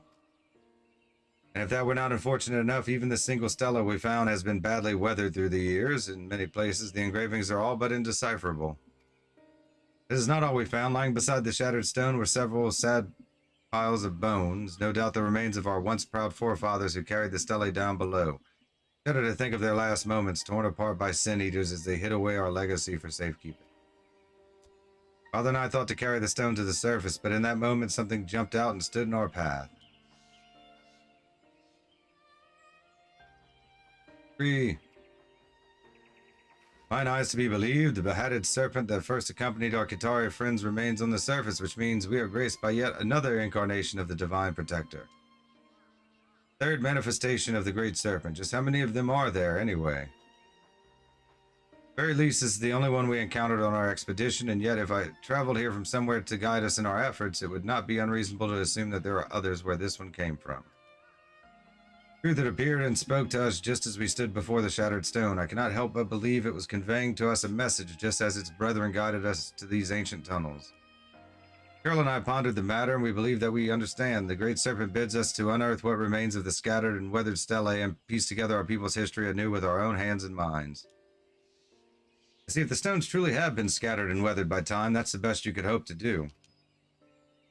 Yet surely you must have been able to make out something from what remained of the stone. What chronicles of Eld were writ there? What we were able to make of the markings could be described as thus: a mighty Ronzo wearing a crown, no doubt meant to represent the first emperor of Ronka, stood tall with a blade raised high over his head. Formed Coward of Qitari, one of our forefathers, no doubt. The carving would seem to depict the momentous occasion that was first encountered between our people and the Empire. The implications could not be more clear. Doubtless our ancestors, ill-suited for battle, were conquered and subjugated by the might of Ronka, under whose yoke they would find new purpose as the stewards of history. It was fascinating interpretation, Father, but if I might be so bold, I saw the drawings quite differently. I do not believe the Ronkan Emperor would be so cruel as to threaten a poor, weak Qitari. No, I believe that he found us vulnerable and at the mercy of the fearsome beasts of the forest, slew the beast by his own hand and befriended our ancestors, giving us new purpose as his subjects. Your optimism is admirable, my boy, but I fear that such bright and cheery interpretation of events is unlikely at best. History is full of harsh truths from which we must not avert our eyes. Tales are still sung of the first emperor's might and majesty to this day, are they not? I simply cannot fathom that he would be so cruel as to enslave our people. If you ask me, both theories seem reasonable, but if you intend to keep a record of history to pass down to posterity, you're going to have to choose one. Two conflicting theories of the past, one to be etched in stone and sung until the end of time, and the other destined to be consigned to the dust of the deep, dank caverns below. Truly, this is a turning point in the grand tapestry that is the history of the Qitari. Yes, at any rate, I believe we've all done all we can here. Well, and I say, Valen, you have no interest in witnessing this momentous occasion in history? I would not think of insisting that my interpretation is the only valid one, and yet I cannot simply toss it aside in favor of my son's rose-colored view of the past. How absolutely, absolutely vexing. Great serpent, it speaks again. It does, and this time its message could not be more clear. It believes that Zilly, the ally of the Ronka, should be the one to weigh the options at hand and decide which version of history shall be inscribed upon the stone. It's a lot. They're just too wordy.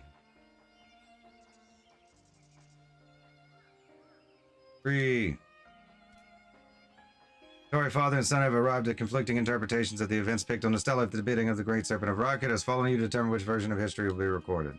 Or to continue the Qitari quest, speak with either Kotal, Nartal, and then choose the interpretation of history that you find most convincing. Choice will affect not only the restoration of the stela, but history as it will be told for years to come. Once you make your choice, you'll be unable to go back, so choose carefully. Furthermore, yet another serpent clad in curious armor has arrived at the Qitari camp. Wisdom of the Night, complete.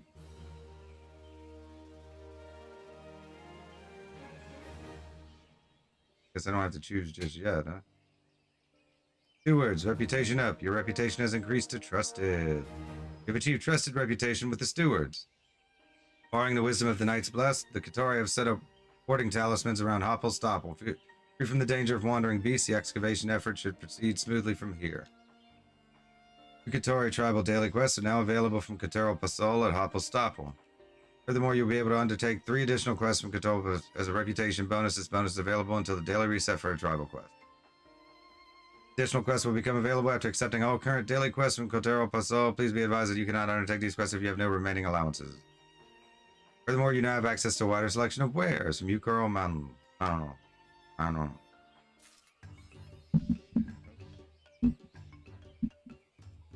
You're supposed to pick one now, I guess?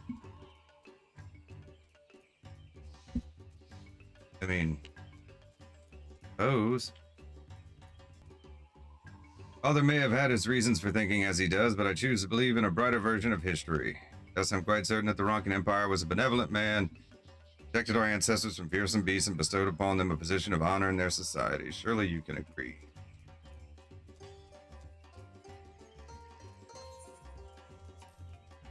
The other one.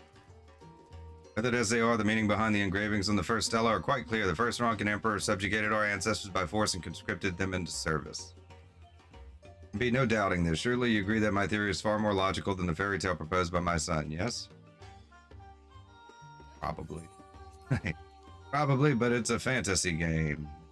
Fantasy of the post-apocalyptic world. We'll take the good ending.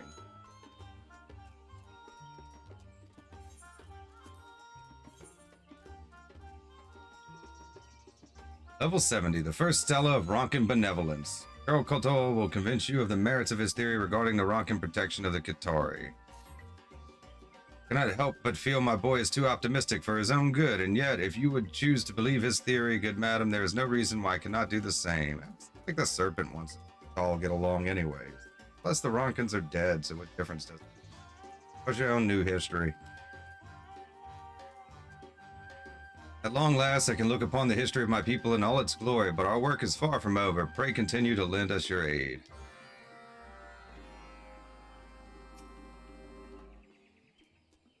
Father and I will send for our finest artisans. The work must begin at once. First stela of Ronkan Benevolence, complete.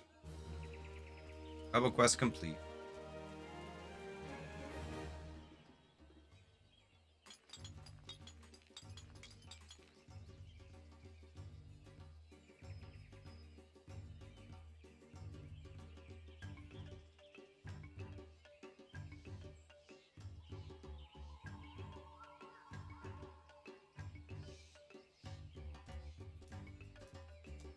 Is that what it is? First stela has been restored. Its engravings now clearly reflecting Chikuro Koto's theory of Ronkan beneficence.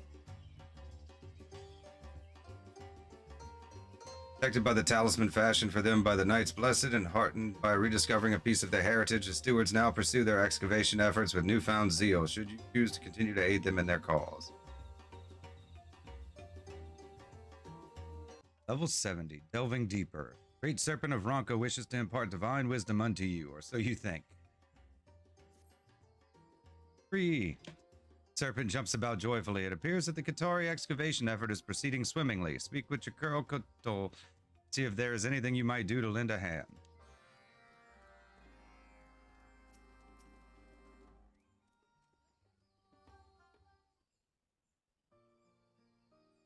Oh, Zilly, you'll be happy to know that the charm your friends fashioned for us worked most splendidly. We've been able to reach deeper depths than ever before.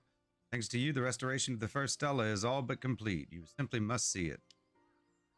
And you'll also be pleased to know that the relics and records that turned up in our subsequent trips below have confirmed the interpretation of history that you espoused was indeed indubitably true. Came upon many ritual instruments in the tunnels below. It is most clear that, let it suffice to say, we Qitari have never been particularly adept at the art of war, so it was that our ancestors searched far and wide for a safe haven where they could call home.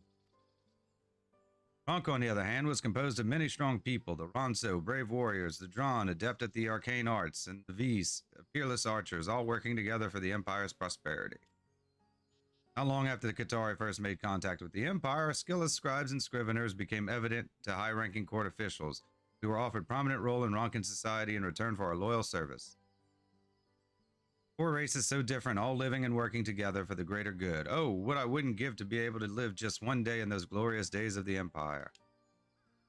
Our work is far from done. Indeed, in our explorations, we have found what appears to be an entrance leading to an even deeper level of the caves. I have little doubt that the remaining stella lie far below. I have sent a team below to conduct a preliminary investigation before we begin the next phase of the excavation in earnest. My trusted scout Tawari Manal will be here to make a report at any.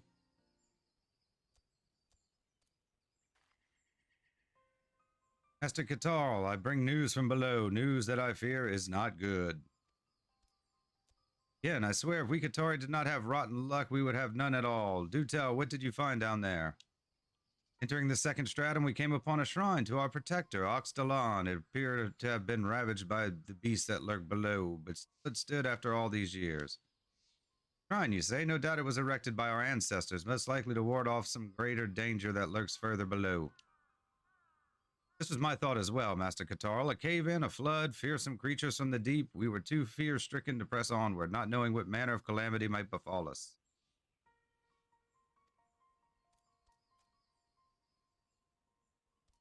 We must press on somehow. Can we not appeal to Dalan somehow, that he might protect us as we delve further?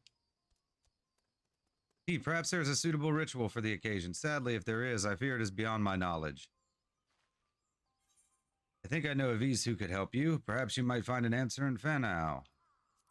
Know of Ease.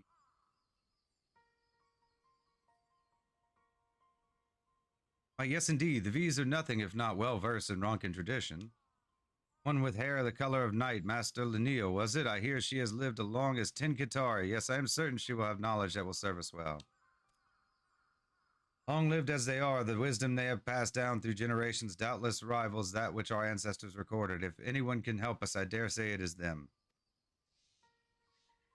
Good Zilly, pray take me to Fanau at once. I would meet their Master Lanil, that I might partake in her deep knowledge of ancient Ronkan rites.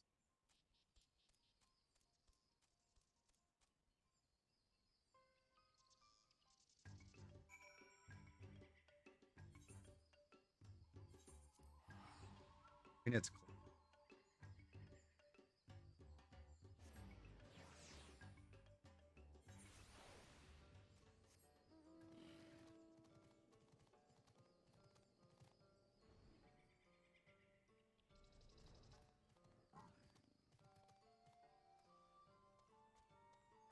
quite far enough.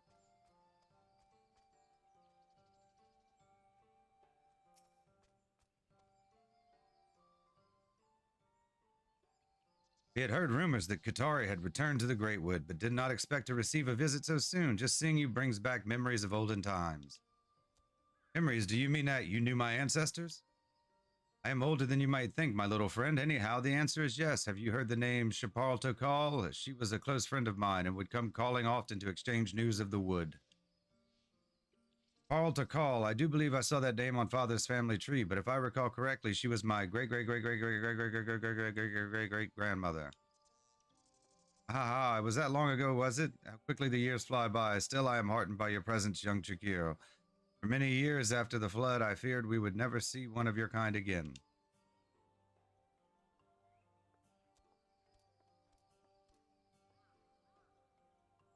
You, Zilly, welcome back to Fanau. What brings you to us this day?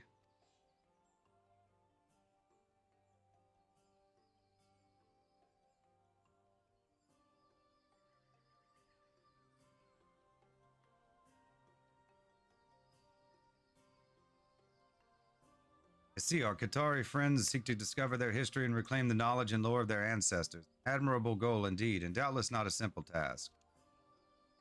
We'd be honored to lend you our aid and reforge the bonds between our peoples that were so strong in the days of Ronka. Now do tell me more about these tunnels you are exploring. My dear sister has quite a weakness for ancient Ronkan ruins and relics, you see. To tell the truth, I have been preparing to leave the Great Wood on a journey of the realm, but if the Qitari require my aid, perhaps I could postpone my departure just a bit longer. 3. Seem that the Great Serpent smiles upon our partnership as well. This is auspicious indeed. Master Lanil, what knowledge of the Qitari lives on here in Fanau? Very little, I am afraid. The tales can remember hearing from my dear departed friend and no more. Sadly, the precise details of Qitari rites and rituals are beyond my recollection.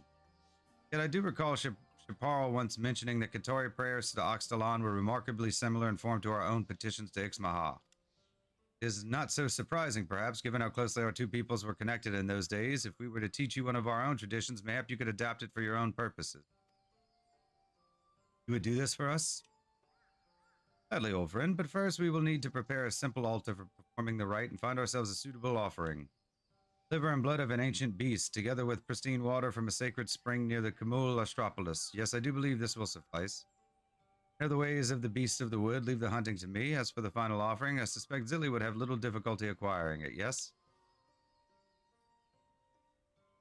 Excellent. In the meantime, I will teach the ritual to young Chakurl here, where the passage unto the tunnels larger we would accompany you ourselves, but alas.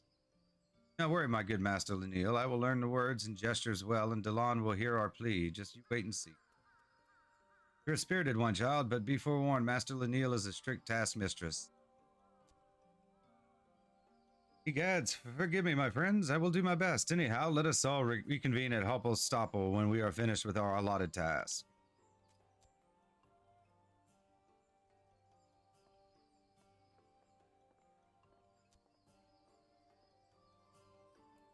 Apples.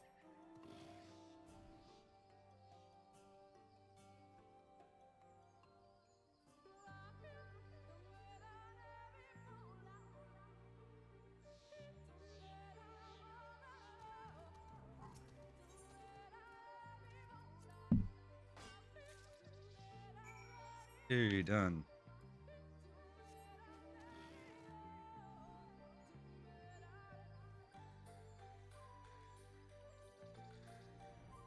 Much easier than the previous.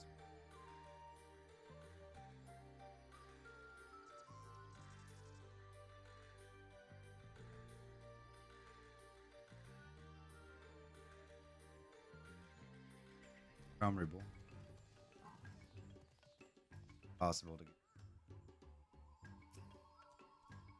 I was wondering when you might return, Zilly. Have you found the offering that we require?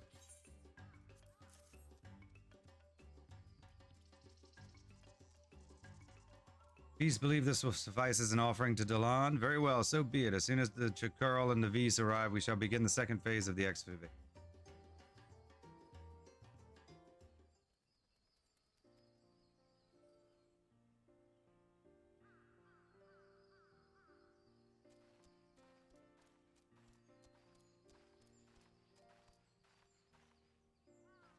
Just look at all the Qitari scurrying about. I had heard they were an industrious people, but to see it with my own eyes is impressive indeed. Hail and well met. I am Fina of Fanau, and this is my sister Quina, and we have come to assist in the ritual of which your son has doubtless told you.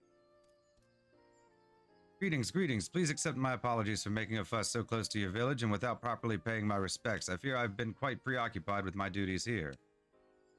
There's no need for that, friend. It is we who should apologize for our sisters who gave you such a fright upon your return home.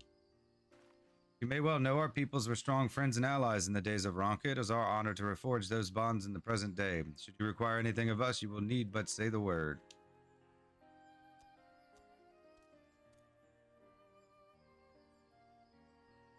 Anyhow, thanks to Zilly here, it would seem we have all the offerings needed to proceed with the ritual. Do you remember all that Master Lanil taught you, Chakurl? Of course, I said the words over to myself 100 times on the way here. I will do your Master Lanil and my people proud. I hope so, my son. Very well, let the dig begin.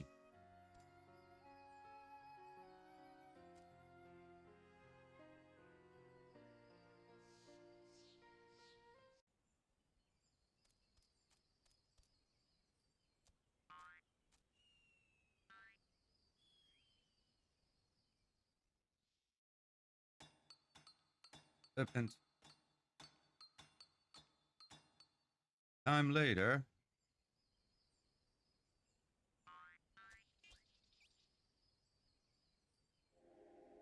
Al Natal and Chakurl Kotul have safely returned from their investigation of the tunnels.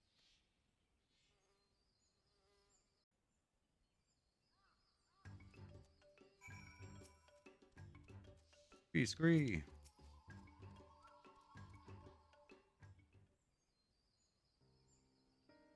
I cannot say for sure we found a second Stella, but I fear much as the last one it proved too massive to carry to the surface. As we were pondering our next course of action, this armor-clad fellow arrived and let out a mighty...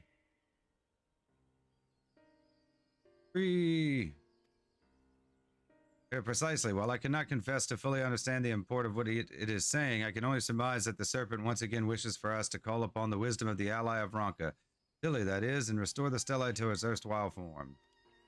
Yet much as last time, the engravings are weathered to no small degree. I have my own thoughts about what they signify, but I would hear my son's theory first. What say you, Chikuro? Let me see now. One marking was clearly of a Vise knocking a bow, then I could make out the semblance of a Qitari, its arm seemingly held in the air. Image of a Vise on a Qitari stone. How fascinating. This is the first stela depicted our history with the Ronkan Empire. No doubt these markings tell of the first encounter between our two people. Having befriended the benevolent Ronkans, our people then met the Vise, skilled hunters and wise to the ways of the forest. So pleased were our ancestors that they threw their hands into the air in glee. That is the most optimistic interpretation, my boy. Yet I feel it's more logical to read the stone in a different way. Doubtless the Vise came upon our ancestors, small and scurrying about the forest, and took them for prey. Facing arrows pointed at their heads, or at their hearts, our ancestors threw up their hands in sheer terror. So it was that the Vise, newcomers to the Great Wood, nearly came into conflict with the mighty Ronkan Empire. Our legends tell of how the goddess Ixmaha guided our people to the forest, but say little of what awaited us upon our arrival there. As far as we can say, both theories are more than plausible. Still, I would hope to believe. No, I will say no more.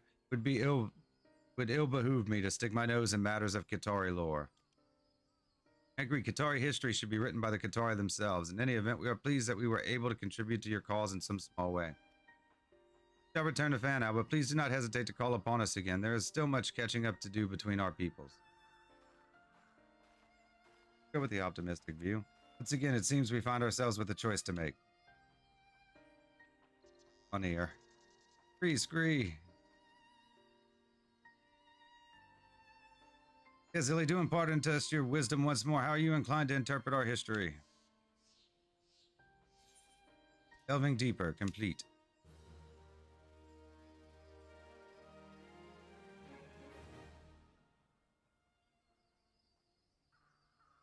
Stewards, reputation up. The reputation has increased to respected. Again, father and son have arrived at different theories regarding the history of Qitari, as recorded on the Stela. At the bidding of the Great Serpent, it falls to you to serve as mediator. You have achieved respected reputation with the stewards. Wisdom and blessing of the Vise and altar of the Oxtalan has been constructed at Hoppelstoppel. Doubtless this will serve to protect and impart good fortune to the Qitari as they continue to explore the tunnels. 2 Qitari tribal daily quests are now available from Kulturo Pasal at Hoppelstoppel. Furthermore, you will be able to undertake 3 additional quests from Kulturo Pasal as a reputation bonus. This bonus is available until the daily reset time for tribal quests. These additional quests will become available after accepting all current daily quests from Kulturo Pasal. Please be advised you cannot undertake these quests if you have no remaining allowances. Furthermore, you now have access to a wider selection of wares from Yukuro Mano. Oh, I'm butchering all of them. You too saw how Master Lanil welcomed us when we visited Fanal. Yes, why, it is simply preposterous to think that the friends of my great-great and so on grandmothers and grandfathers hunted us like vermin. Yes, I am quite certain that the V's were our friends from the earliest of days. A Qitari in markings is meant to be raising his hands in sheer joy. Surely you agree. If you elect to vouch for Chikuro Koldul's theory, the second Stela will be restored to reflect his interpretation of history. Proceed and you will be unable to view the Stela as Qitol Natal envisions. What you receive and the content of the quest to follow will be the same regardless of the choice you make. You are free to choose a version of history you find most compelling. History is full of cruelties and harsh truths. While my boy would propose a story-eyed view of our past, I prefer to face reality with my eyes wide open. Peace and the Qitari forged a friendship trusted and true. Acknowledging the pleasant nature of our first encounter allows us to appreciate that all the more. Surely you agree, Zilly? If you like to vouch for the Qitari Natal's theory, the Stela will be restored to reflect its interpretation of history. Proceed, you will be unable to view the Stela as Chikuro Koldul envisions it. Where'd you receive blah blah blah? Okay, that's the same thing. With the optimist.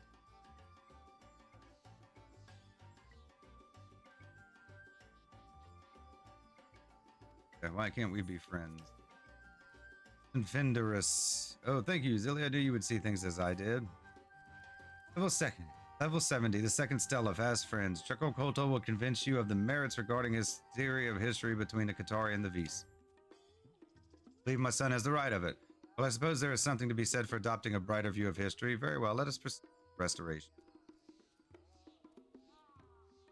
Long last, another piece of our history comes into focus, but our struggle to reclaim our legacy goes on. Pray continue to lend us your aid.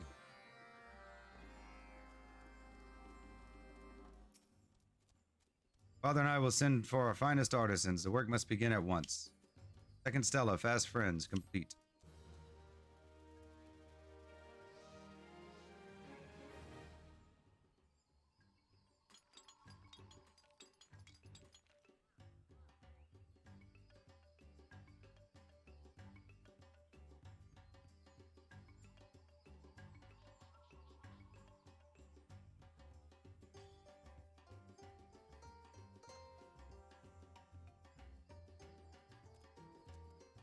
Second Qitari stele has been restored to depict Chikuro Kolto's interpretation of the first encounter between the Qitari and the Vis. Protected by the new altar erected according to the traditions of the Vis and heartened by rediscovering another piece of their heritage, the stewards have returned to their excavation efforts with newfound zeal. Should you choose, continue to aid them in their cause.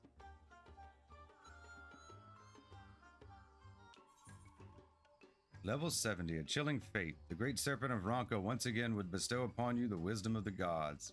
Probably. Scree! The great serpent wriggles and writhes about with glee. It appears to be eagerly anticipating what new discoveries Qitari excavation effort might bring. Speak with Chikuro Kolto and see how things have been progressing since you last met.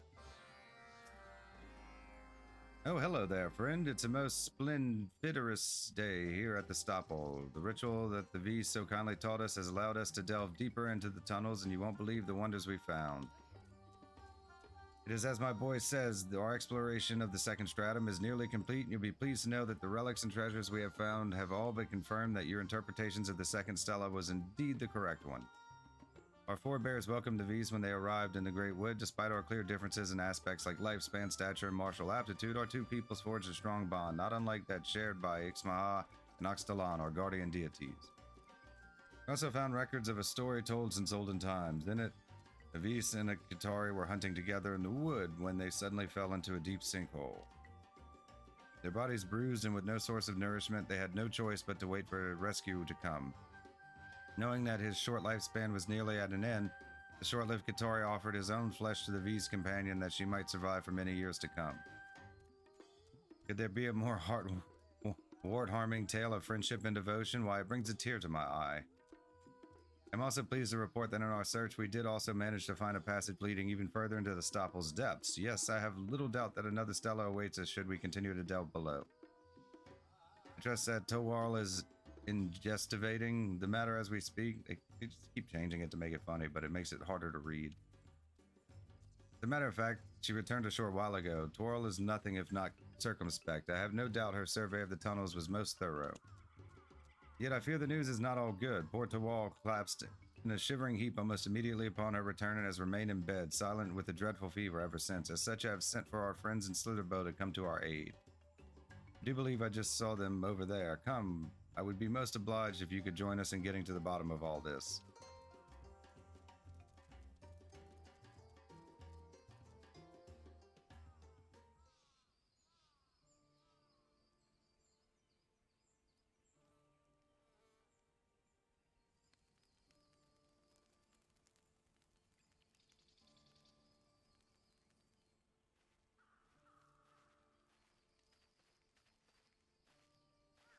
Came as soon as we could. What sort of malady has stricken the poor little fellow? According to those who accompanied her, the passage below was blocked by a vast water vein. Towarl and her team had no choice but to dive in and attempt to swim their way onward through the depths. It seemed the chill of the water took quite a toll on their bodies. Towarl most of all. Or perhaps they encountered a fearsome leviathan lurking in the deep, who did lash out at them with its tentacles in furious rage. Oh, for woe, my heart goes out for this brave, battered soul. I cannot read today. Ahem. Fortunately, her life appears to be in no danger, and yet I fear that the Stopple is far from an ideal environment for sheltering the wounded and infirm. I would have to agree, talismans and shrines may do well to ward off the creatures of the deep, but they will do little to keep the shivering body warm and nurse the sick back to good health. Qitari live a simple life, eschewing luxury. We of the Knights Blessed are similar, and I too believe frugality to be an admirable trait. And yet I dare say they deserve to live in better comfort than this. Wouldn't you agree? Perhaps there is something we could do for them. Master Valen, your magnanimity is most touching indeed. What are friends for if not to help one another in trying times? We would be most obliged to you and your aid. In the meantime, I will suspend our exploration of the tunnels until such time as we find a way to traverse those frigid and treacherous waters. I'll go gather the supplies we need to keep your friend here safe. We'll need something to warm her body and medicine to ease her fever. An elixir of life for the afflicted Qitari fellow. Leave that to Kinfort, son of Dwaddle, potion maker, non-peril. Yes, I do believe I can procure the ingredients I need from our friends in Fanau. As for keeping her warm, I do believe I know just the thing, something my mother always used to make for me when I caught cold as a child. All I'll need is some serpent pepper from Lake Tusi-Mekta. I would fetch it myself, but I fear it would be treacherous going for one such as me. Could I trouble you with the task, Zilly? You are most munificent. Indeed, my friends, there is nothing I could do to be of assistance. Intend to return here and tend to poor Tawar. Perhaps you could help me look after your friend? Consider it done, whatever I might do to be of help. I am at your every beck and call. Or just trying to figure out what they're actually trying to say.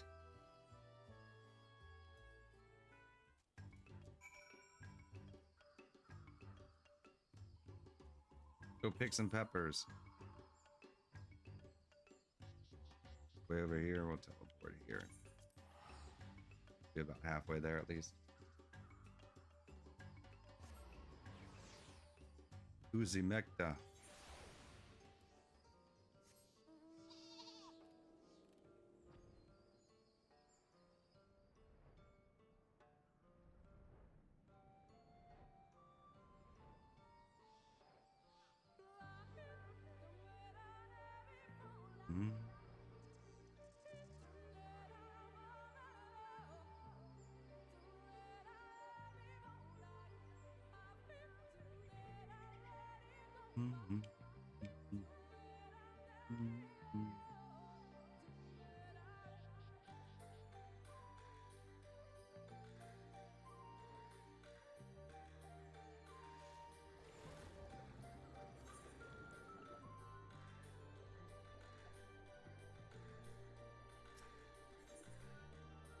Serpent pepper.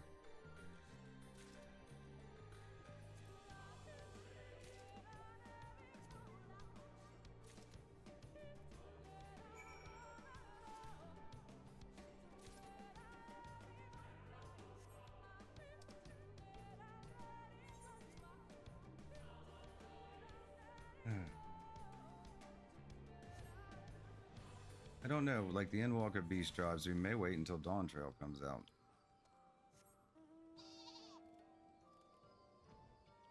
We'll have to see. Kind of depends on what our levels are at. I mean, because our, like the crafting and gathering one, we'll certainly unlock them.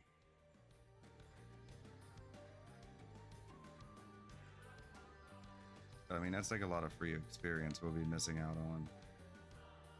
But I don't want them to pile up, so that's why we're doing these, even though we don't need the XP. How goes the search, Zilly? Have you managed to locate anything that might keep poor Towal warm?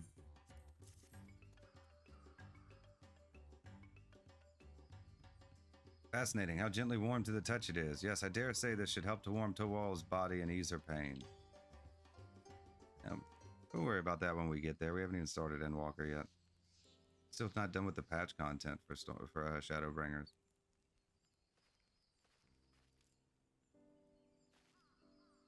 Right now, my friends, I prepared some extra doses and shared them with the remaining members of the excavation team. Should any of them exhibit similar symptoms to poor Tawar, relief is only a quaff of Quinfort's quintessential elixir away. Tawar seems to be feeling quite a bit better already. At this rate, I dare say she'll be back on her feet in no time. Cannot thank you enough, my friends. Poor Tawar, I must tell her just how much I appreciate all she has done for us when she awakens. Oh, Father, I have it. Yes, indubitably, I do.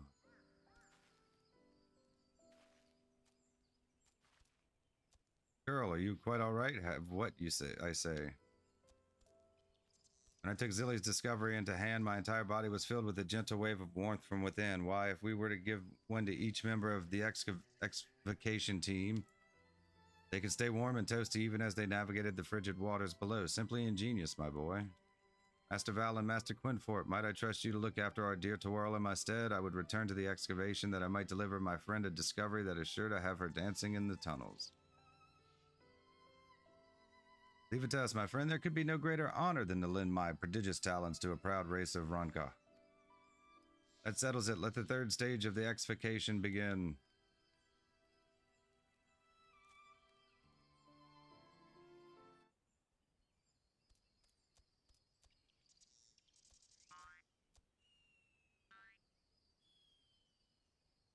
I'm going to pick the interpretation again. Sometime later.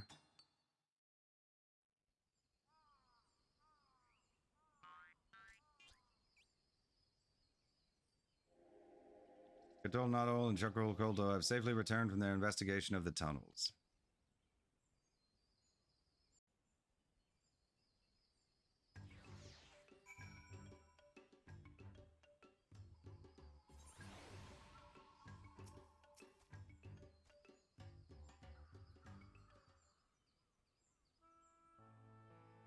My friends, we return our serpent friend with us, and I am pleased to report that the third stella has been found. Sadly, much like the first two, it has seen better days. We must count our blessings that it survives at all, what with the ravaging sin-eaters, rushing waters, and worse it has faced us over the years. Indeed, why, I can scarcely imagine the horrors our forefathers faced when they braved the depths so long ago. Scree, scree! Have no fear and lament not the past, O brave sons of Ronka, for in reclaiming your legacy this day you forged a path to a brighter and ever more prosperous future. So saith the divine protector, and may its words give you strength. Well, the sentiment is an admirable one, at least. But do tell, what were you able to make of the stone? What we could discern of the markings was most curious indeed. It showed a single Qitari holding a fish over his head, and standing next to him a curious creature that resembled a miniature catfish man with 2 little legs. Oh, like a Namazu. A catfish man, you say? Why, I've pored through every encyclopedia on Master Matoya's shelf and never so much as heard of such a thing. What manner of fantastic and ancient beast might you have discovered? You are the most well-traveled of us all, Zilly. Have you ever seen or heard of such a creature in your journeys? Have I ever? I had a good catfish stew once.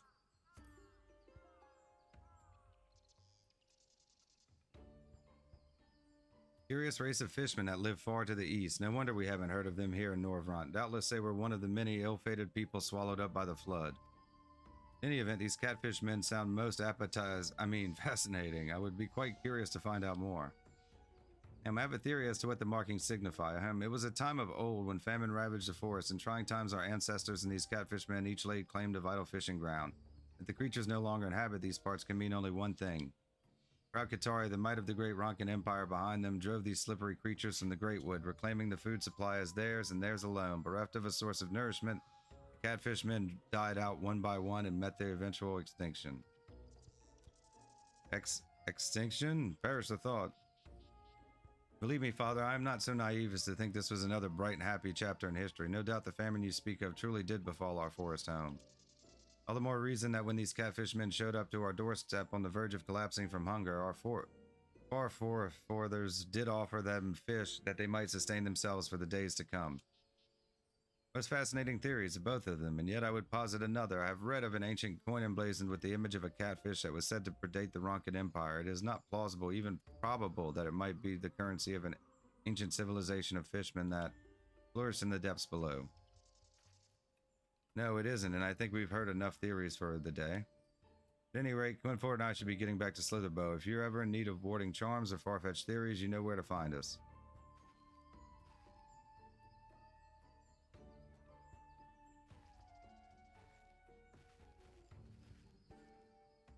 I must say, there's something quite compelling about the thought of a great civilization of subterranean-dwelling fish people. Perhaps I should reconsider my... Scree! Scree! Or perhaps not. At any rate, it would appear that once again my son and I have arrived at conflicting interpretations of our people's past, and so we turn once more to you, ally of Ronka. Which version of history shall be told? Friend Zilly, pray lend us your sage wisdom and acute insight.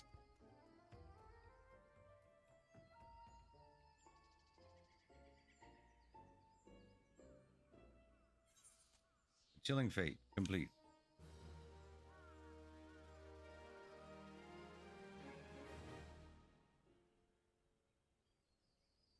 The stewards, reputation up. Your reputation has increased to honored. Once more, the Qitari father and son have arrived at different interpretations of past events as depicted on the stela. At the bidding of the Great Serpent, it falls to you to determine which version of history will be told. You have achieved honored reputation with the stewards. Thanks to the supplies provided by the people of Slitherbow, Hopplestoppel is more hospitable than ever. No doubt the Qitari will be able to return their excavation effort with newfound vigor. New Qitari tribal daily quests are now available from Kulto Proso at Hopplestoppel. Furthermore, you'll be able to undertake 3 additional quests from Kulto as a reputation bonus. The bonus is available until the daily reset time for tribal quests. These additional quests will become available after accepting all current daily quests from Kulto Proso. Please be advised that you cannot undertake these quests if you have no remaining allowances. Furthermore, you now have access to a wider selection of wares from Yunko Malno. I can now pronounce these names. Okay, let's see what they have to say. The meaning of the markings on the third stela could not be more clear. Our forebears went to war with the catfish people over control of the fishing grounds. The might of the great Ronkan Empire on our side, we drove those slimy creatures out of the Great Wood once and for all. Never were their kind seen again. Truly a triumphant day in history, would you not agree? If you like to vouch for Kulto Natol's theory, the stela will be restored to reflect his interpretation of history. Proceed and you will be unable to view the stela as Kulto envisions it. The reward you receive and the content of the quest to follow will be the same regardless of the choice you make. You are free to choose the version of history you find most compelling. No. So, like, if you go and do the, rewatch the cutscenes, like, can you choose between the different options to see what the other options are? I don't have that much of an interest. Just curious. Father may interpret the markings differently, but I am certain that my ancestors were not so cruel and violent as he would say. When famine struck the forest, we Qitari took pity on the catfish people and shared with them our freshest catches. That they vanished from the Great Wood after this is a pity, but I know that our forefathers did all they could to save their slippery little friends. This is most definitely, most indubitably the case. Do you not agree? You vouch for the Chikoro Kulto's theory. The third stela will be restored to reflect his interpretation of history. Proceed and you will be unable to view the stela as Kulto Nato envisions it. The word you receive and the content of the quest to follow will be the same regardless of the choice you make. You are free to choose the version of history you find most compelling. Show support to him. Magnificent. I knew we shared a like mind, you and I. The third stela, a feast for fishmen. Chikoro Kulto would persuade you the truth of his theory regarding the fate of the mysterious race of catfish people. We're just taking an optimistic view, that's all. Perhaps the boy is right, and history is at times not so cruel as it may seem at a glance. In any event, if you truly find his version of events more compelling, I see no reason to object. Linfinderus, and with that, let's get the restoration of the third stela started. You stick around to see what everything is done, right? Won't you? Whenever you are ready to begin, just say the word. You ready, Zilly? Then Father and I shall call for our best artisans at once. Third stela, feast for fishmen, complete. Could it be a feast of fishmen?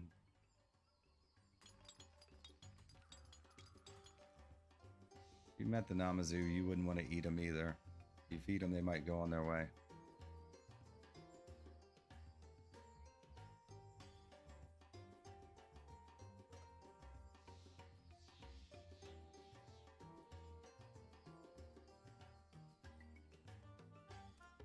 Yeah, so do the pictures change if you choose the other options? The third Qitari stela has been restored to depict Chipoto's Kulto's interpretation of the history between the Qitari and the ill-fated catfish people. Outfitted with supplies and conveniences brought by the Knights Blessed, Hopplestoppel was more hospitable than ever before. Rejoicing in their newfound comfort, the Qitari have returned to their excavation effort with renewed energy and enthusiasm. One can only imagine what marvelous discoveries are yet to come.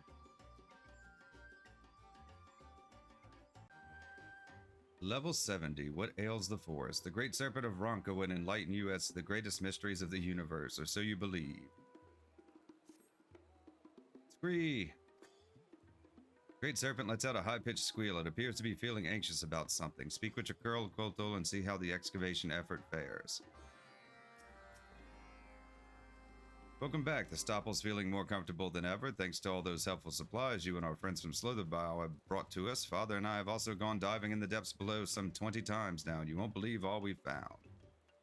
Indeed, my boy, perhaps the most important discovery of all was that of relics and records confirming the interpretation of history engraved on the newly restored Third Stela.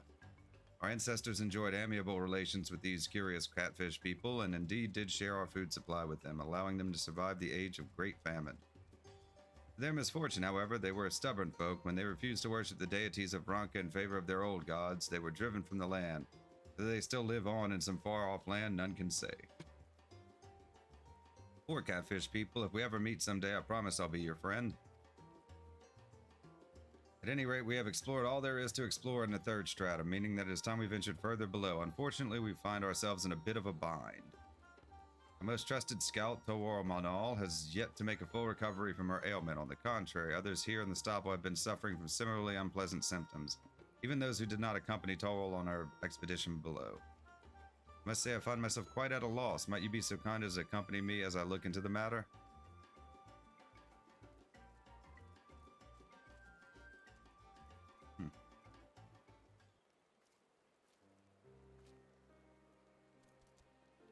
Tawara was on the verge of making a full recovery when her condition took a sudden turn for the worse, and it pains me to say that she is not the only one so afflicted. Symptoms were mild at first, but in no time their fevers flared up. The pain and dizziness so severe that they cannot even rise to their feet. Medicine that Master Kinfort brought from the Fanau has served to ease their discomfort somewhat, but with more of us being stricken by the day and their conditions ever worsening, I fear it will not be long until we exhaust our supply. I am loath to impose upon your generosity once more, but might you be willing to go back and procure another batch from our friends? Surely they will take pity on our plight. Forgive me not being able to travel with you. I must stay here and help Father tend to the sick.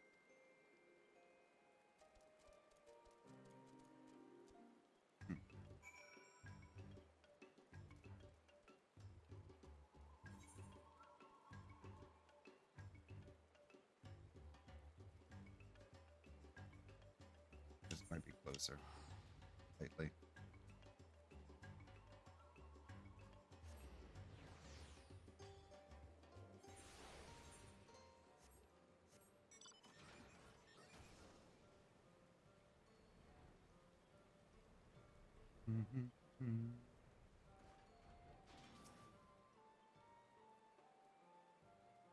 This is most distressing news. Rest assured that we will not stand idly by as our Qitari friends suffer. If our remedies may serve them well, I'm happy to provide you with as much as you need. That said, to tell the truth, a similar malady to the one which you speak has come to Fanau as well. While only a few have taken ill thus far, I must say this does not bode well. Plague. Now that you mention it, a traveling merchant from Slitherbow who sojourned here just days ago had a similar tale to tell. Whatever this affliction is, I fear it seems to be spreading. Qitari Vis and Yums alike, all stricken by a mysterious plague that spreads in the blink of an eye. In all the years I have lived, never have I heard such a thing. Hope I am mistaken, but my instincts tell me this is no common chill. I fear that the medicine I gave you will offer little more than a momentary reprieve from the pain. Do not say such things, Master Lanil. This lack of confidence ill befits you. Though it pains me, I suppose there's little we can do but ease the suffering as best we can until we can determine what has caused this. Pray deliver the medicine to young Tukurl and the ailing Qitari. Should our efforts to find a cure bear fruit, we shall send word at once.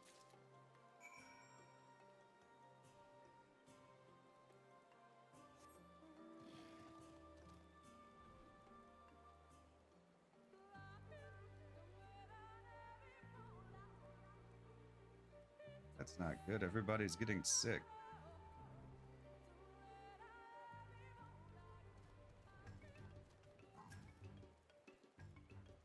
Did you bring the medicine from Fanau?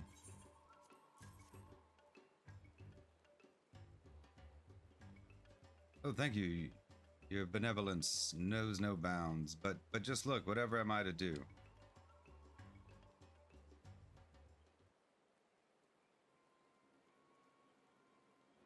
Not long after you left us, Father suffered a terrible coughing fit. He has not gotten out of bed since, and one by one the others have joined him. Father believes that there is a chance that we brought some ancient pox back with us from the ruins beneath the Stoppa, or that we ourselves have spread this disease in traveling to these parts from our former home. But as for the truth, we cannot. My friends, are you all here? I bring most grievous tidings from Slitherbow. It's Valen. He has taken ill with the plague. He exercised the utmost caution when tending to poor Torwal, but to no avail, for the disease has stricken him too, and with great vengeance. Master Valen, too? Indeed, I fear that is none other than he who, albeit unwittingly, and carried the pox back to Slitherbow. Is it true that the V's of Fanau too suffer from this frightful affliction? A great plague threatening to claim the lives of all who call the Great Wood home. I shudder at the thought. We have no choice. From today, all Qitari who still stand will devote every waking moment to investigating the disease. Yes, in Father's name, I hereby suspend the excavation effort and...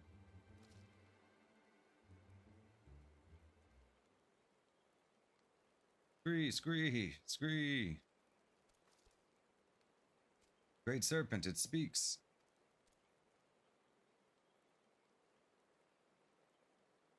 By gods, ancient and true.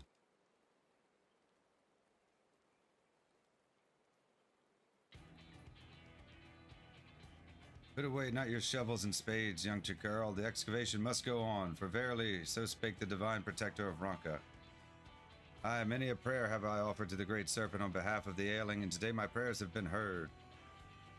Through me, Dwaddle's own blood, the divine protector shall lead you to a cure for this frightful plague. Trust in it, in me, and suffering of our peoples will soon come to an end. Scree! Master Quinfort, oh, Great Serpent of Ronka, of course, you speak true. So, Father is right, and we Qitari are responsible for the spread of the disease, then the answers we seek might yet be found along the undiscovered stella. After all, if this is indeed some ancient pox, it stands to reason that our forefathers left behind some record of it, a record that may very well shed light upon its cause and its cure. With poor father bedridden, it falls to me to carry on the dig. I will find the stella and save our people, even if I must do it alone.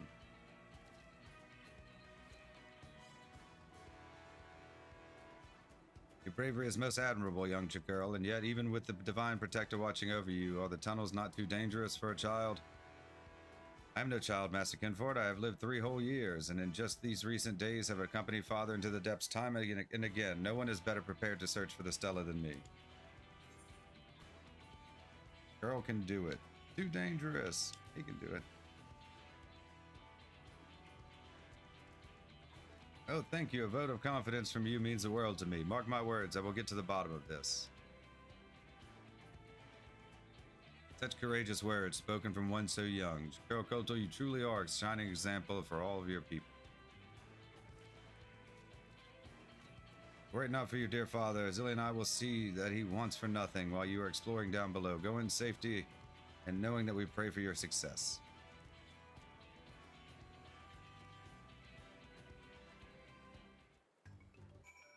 He's a kid, and I'm a minor. It is not simply for the future of my fellow Qitari that must find the next stella. It is for Father the Valen, for the V's who suffer in Fanau, and for those who call Raktika home. I must succeed. Let the excavation begin.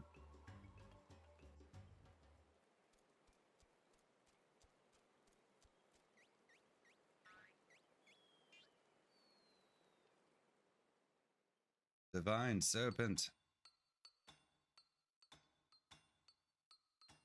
Sometime later.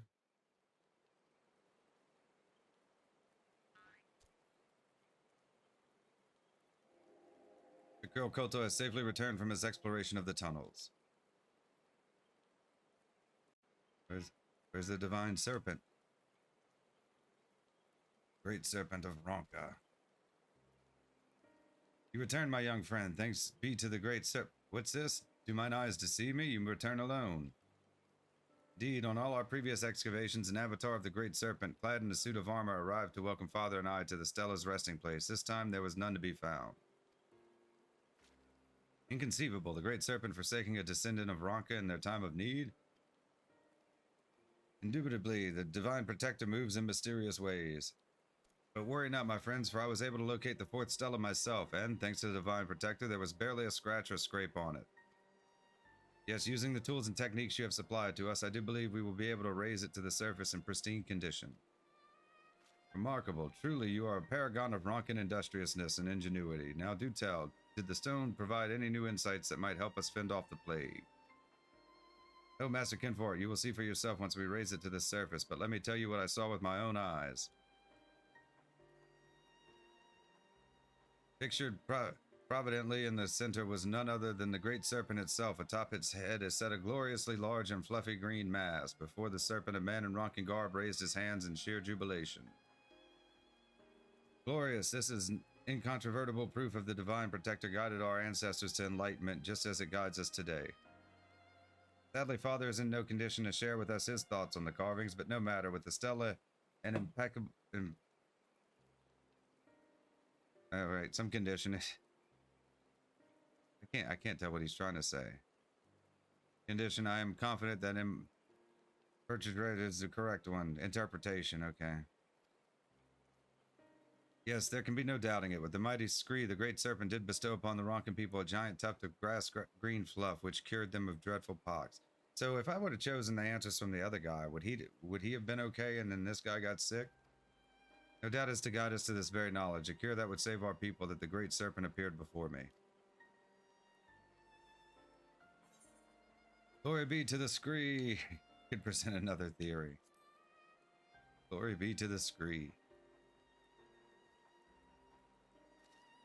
Truly, the great serpent works in mysterious ways, but there can be no doubting that what happened here today was none other than a divine miracle. If I might be so bold as to expand upon your insight, young girl, I believe I can identify precisely that miraculous object which the serpent did carry on his blessed fate. Verily, this can be none other than the greatest blessing of Raktika, Ronkan moss, which grows so verdant and lush in our forest home. If I recall from my studies, Ronkan moss can be harvested from numerous sources, but in particular certain rocks found in the husk upon which it grows in great abundance.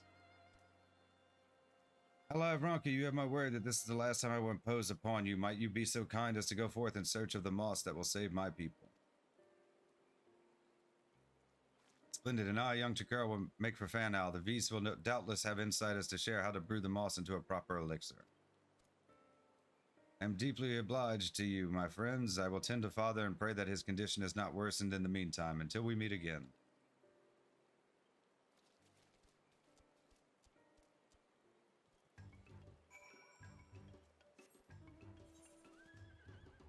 Where are we going? Way over here, huh? So, at least halfway there.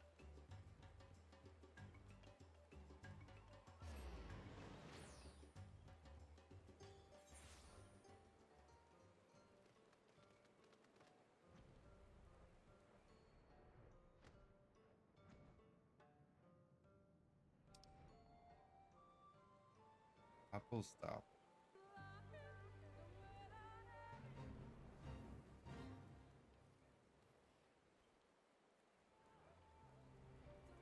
I hit a tree.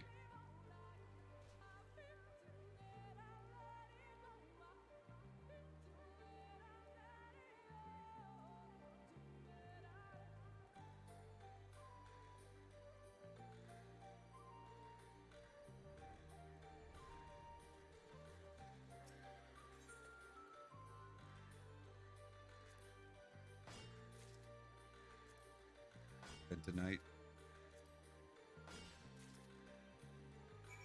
Of course, it'll give me 4.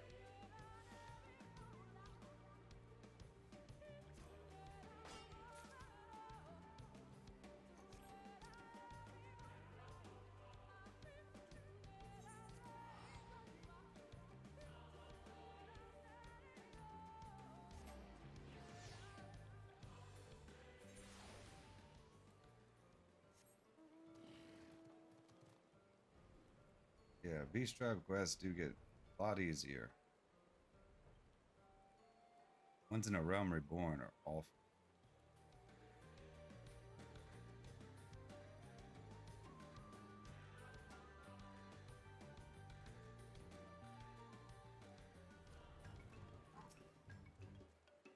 You find the moss, friend? Oh, please say you did.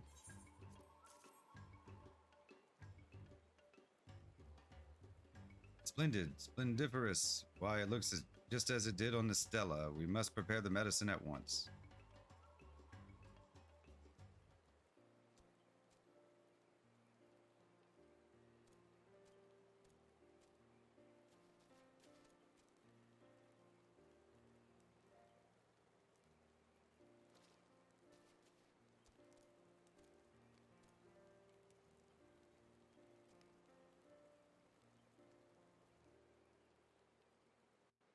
We're gonna save everybody.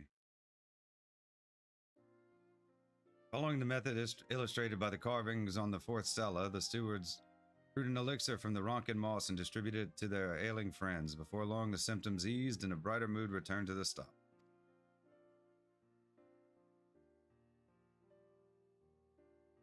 No longer lacking for manpower, Chikoro Kotal and his friends built a workshop where the medicine could be produced in large quantities to be distributed across the Great Wood.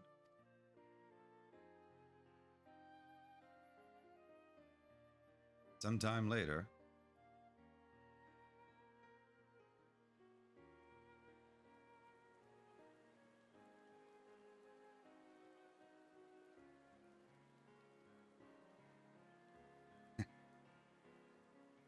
Scree.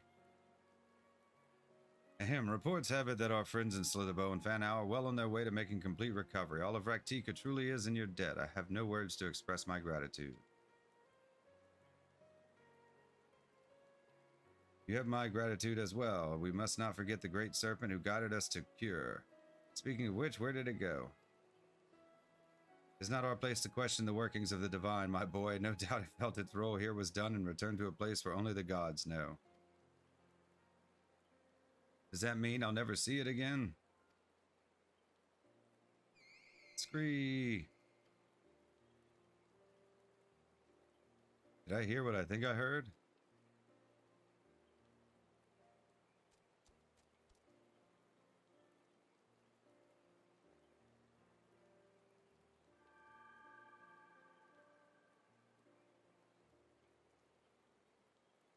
The serpent returns to us, or perhaps it was watching over us from behind the Stella all along.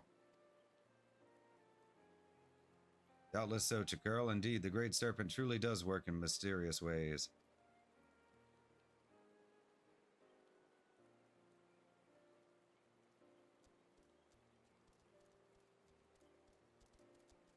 And so it was that the Qitari reclaimed the history and knowledge of their forefathers, and in so doing played their role in returning peace to the Great Wood, just as foreseen by a certain prognosticating priest.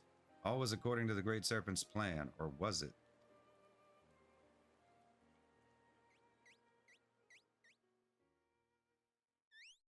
Agree?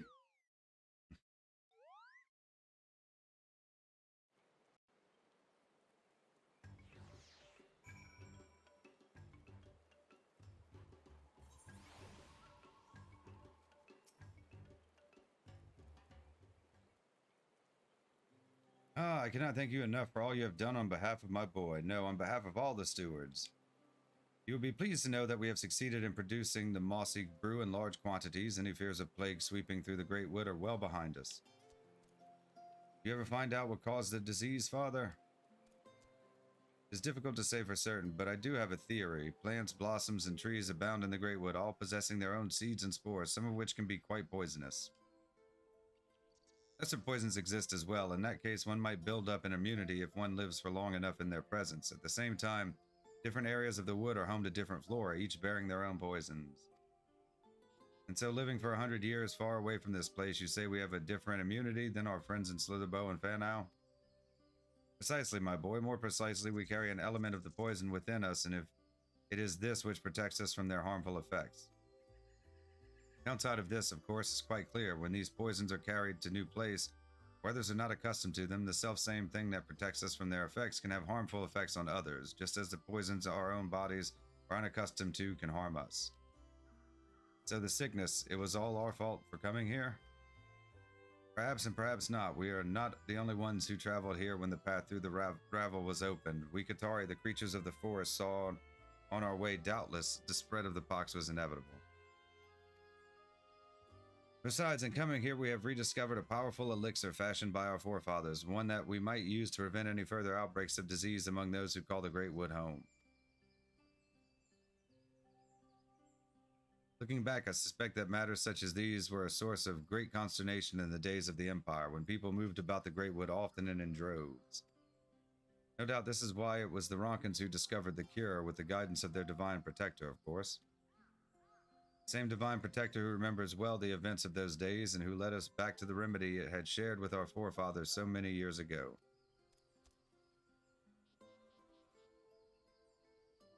Fourth Stella has been reclaimed, and with it another piece of our heritage, and yet the Qitari did not do this alone. You, ally of Ronka, your friends Kinford and Valen, our loyal allies among the Vis, and all played a part in making this day happen. Given our people's mutual histories, it is perhaps fitting, wouldn't you say, Chikuro? Indubitably, at long last, I understand how people must have felt in the days of Ronka when our peoples cooperated and lived together in great civilization.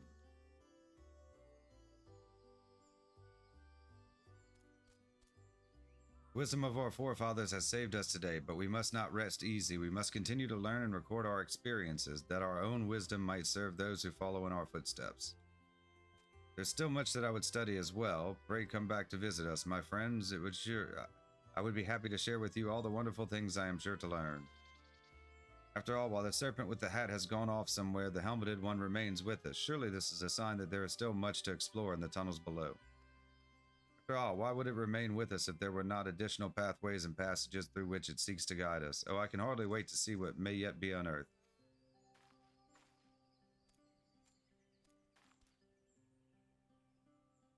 Free. Level 70, what ails the forest? Complete.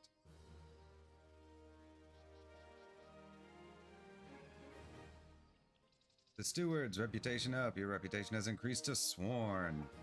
You've achieved sworn reputation with the stewards. Yet more embodiments of the Great Serpent have taken up residence in Hoppelstoppel. They appear quite pleased to see the Qitari Stella restored to their former glory. Furthermore, you now have access to a wider selection of wares from your girl panel. Achievement unlocked. History is no mystery.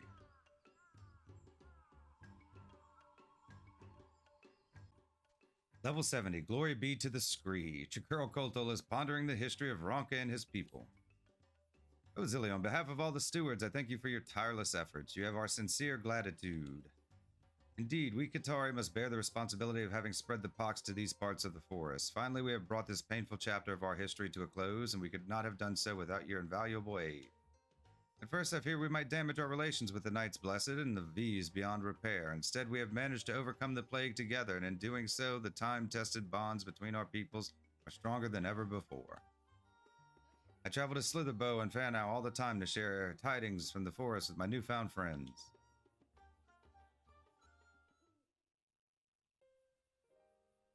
And with the guidance of the Great Serpent, we have reclaimed long-lost knowledge, not just of our own kind, but of Great Ronka itself.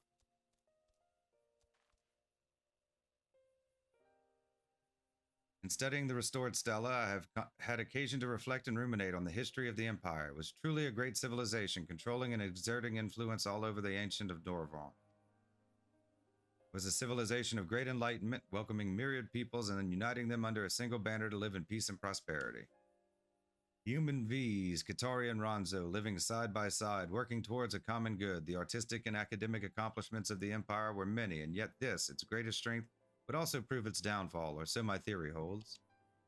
The Empire expanded and the years went on. Once strong friendships and alliances began to turn sour. Small disagreements flared into all-out conflicts, and Ronka, once akin to a mighty tree that seemed as if it would stand forever, began to splinter from within.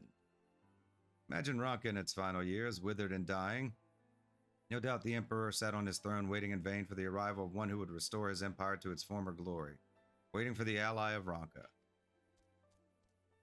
Compared to the long and storied history of Ronka, my own 3 years seem as insignificant as a drop of water in a great and gushing river. I understand the sentiment, my boy, but it is not so. While the lifespan of any one Qitari may be short, we must never underestimate the value of our shared knowledge and wisdom, accumulated through our many experiences and recorded for the sake of posterity. Just as our forefathers did their part to shape the course of Ronkan history, so too will the discoveries you have made serve to forge the future of our people in the Great Wood itself.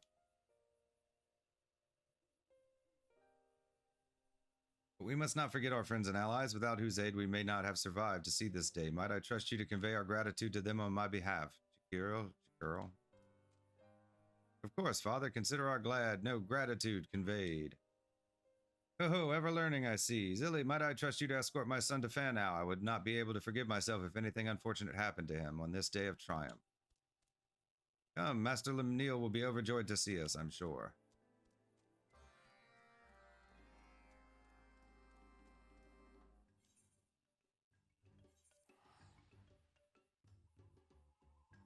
Glory be to the Scree.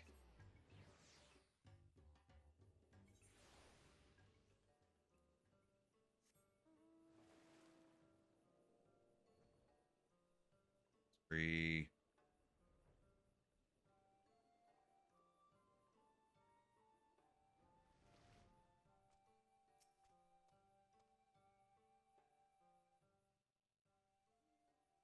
It pleases me to hear that all is well at the stop, but we are honored to have done our small part to be of service to Qitari friends. Never did I think I would live to see this age-old alliance of Ronka rekindled.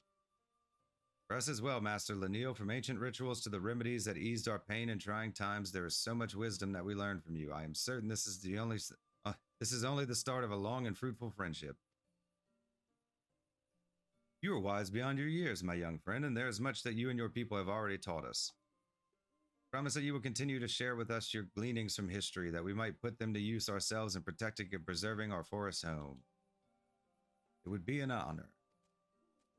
All's well that ends well, yes, and now I do believe the time has finally come that I stop tarrying and take to the road. You going somewhere, my good Madam Fina? I will depart on a journey that has been far too long in the making. I intend to travel beyond the Great Woods' reach in search of V's who live scattered across the land, that they may join us here in Raktika to together preserve and pass down the wisdom of Ronka. Fanau has always been my home, and it will not be easy for me to leave it behind. Yet I will leave with the knowledge that the forest is in good hands. Promise me that you will not let Quina get into too much trouble, yes? Dare say you are the one who needs looking after, sister. Perhaps I should accompany you. Rest assured, I am more than capable of taking care of myself.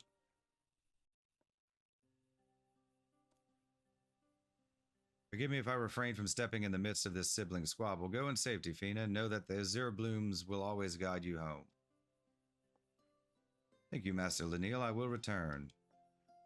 With that, I best be off before I find another reason to delay my journey any longer. Young Chikuro, Zilly, promise me that you will be well.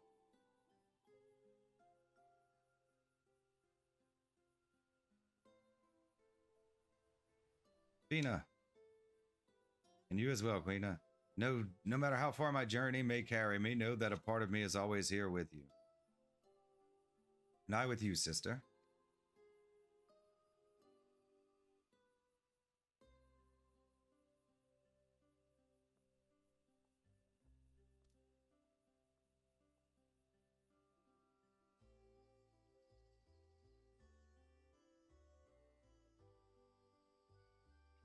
Saying goodbye is not easy, is it? But it is time we return to the road again ourselves. We must pay our respects to Valen and Kinford after all.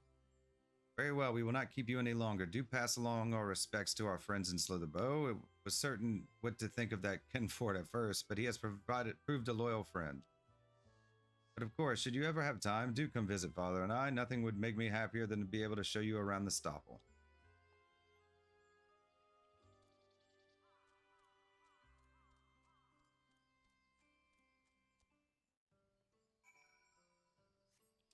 We probably just teleport.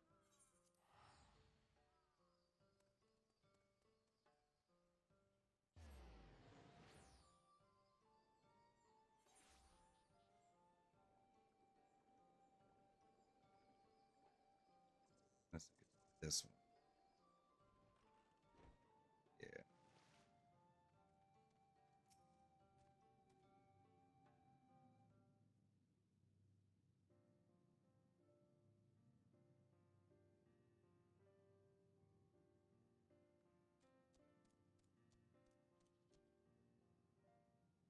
Master Valen, are you certain you should be up and about like this? Have no worries, my little friend. I'm feeling like my old self again. I hear that as all is well again in the stopple, too. That's truly a relief. Shudder to think what would have happened to all of us here in the Great Wood if you hadn't made your discovery. Truly, we owe a debt of gratitude to your ancestors and their wisdom. And truly, we all owe a debt to the great serpent of Ronka, whose divine auspices young Shakurl was led to the stela on which the cure was inscribed. Yes, praise be to the serpent. Praise be.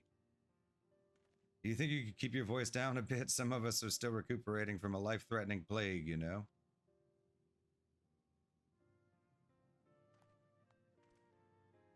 Speaking of which, girl, whatever made you think that little fellow was the great serpent in the first place? When Kinfort first started rambling on to that end, I thought he'd finally lost the last of his wits. An excellent question, Val, and one I have been giving some thought to myself. Father had always told me tales of how the Ronkans worshipped a great serpent as their guardian and protector, but there were no clear records of its physical appearance.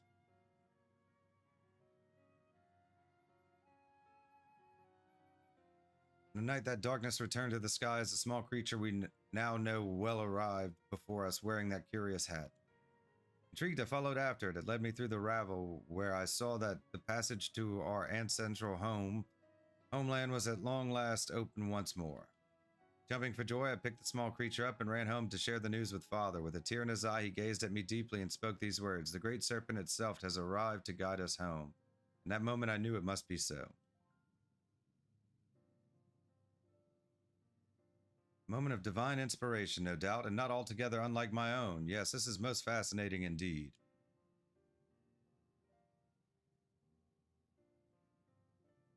In my own case, the great serpent has appeared before me in my visions for as long as I can remember. Time and again it shared with me the words of wisdom I have so dutifully recorded as the Gospel of Quinfort.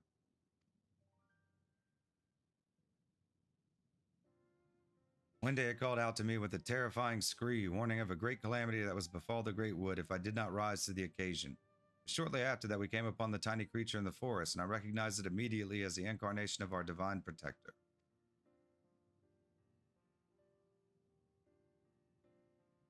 It's clear now that all was leading up to this day. Its first appearance in my visions, our meeting, all has been part of the Great Serpent's grand design to restore peace, harmony, and prosperity to the forest.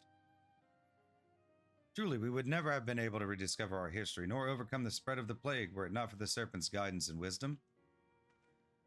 Clearly, your forefathers revered the great serpent as well. Why else would they have engraved it atop the final stela, buried deepest and furthest from the Sin Eater's reach?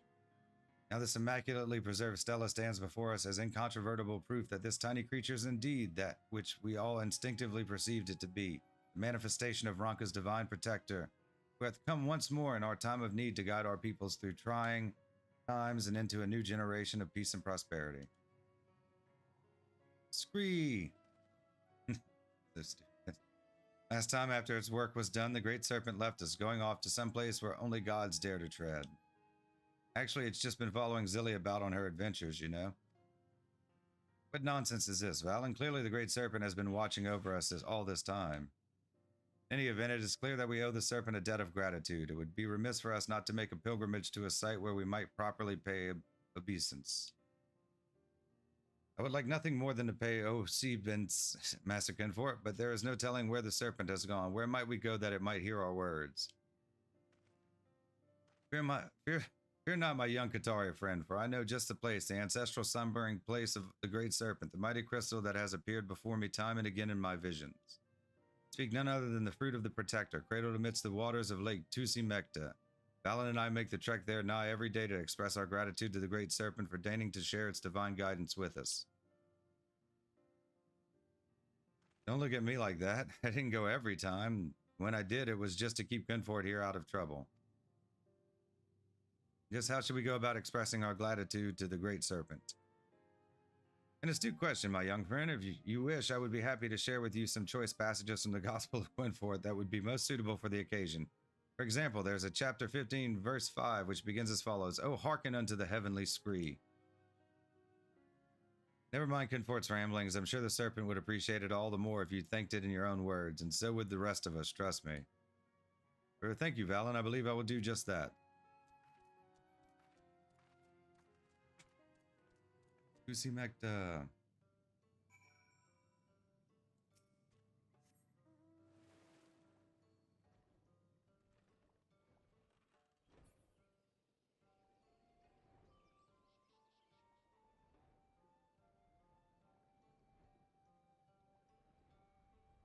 Yeah, this has definitely been like the wordiest of all of them.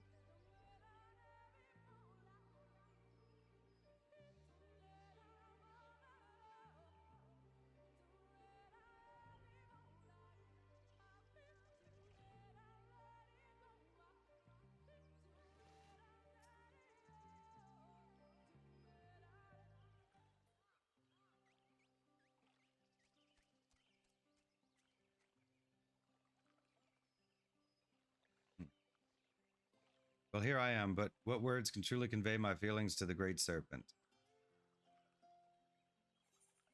Oh, hearken unto the heavenly scree. You could just say thank you.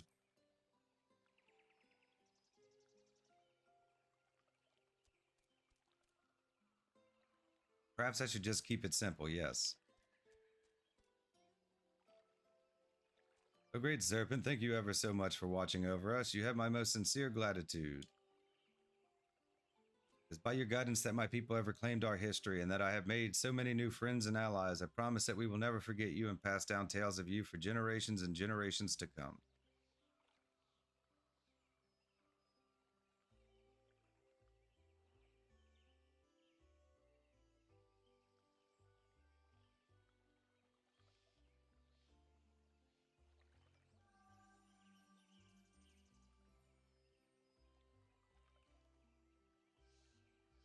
What's happening?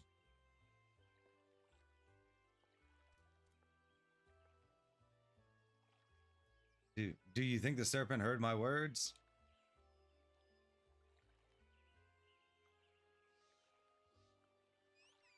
Scree, scree.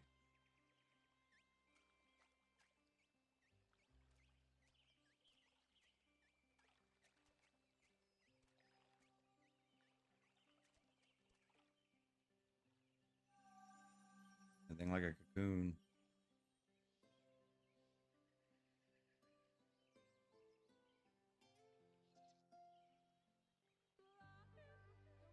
I've expected like the serpent thing to pop out of it. When the crystal glimmered and glowed, it almost felt like it was speaking to me. Do you believe this means the serpent heard my words? At the very least, I take heart knowing that I have conveyed my thanks to the serpent and to all our new friends throughout the forest, and with this I can return to Father and the Stopple with my head held high.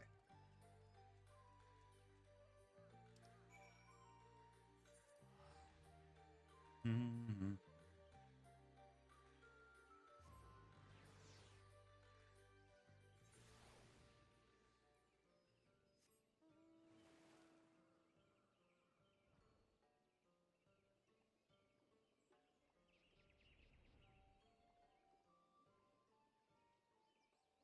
We done with this one now, finally?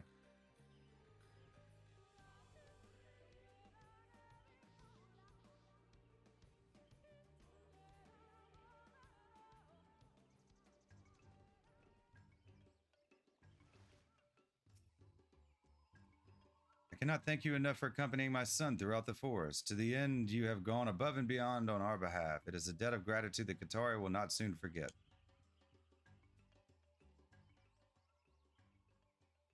In reclaiming our heritage and history, we have also rekindled time-honored bonds of friendship with our fellow residents of Raktika.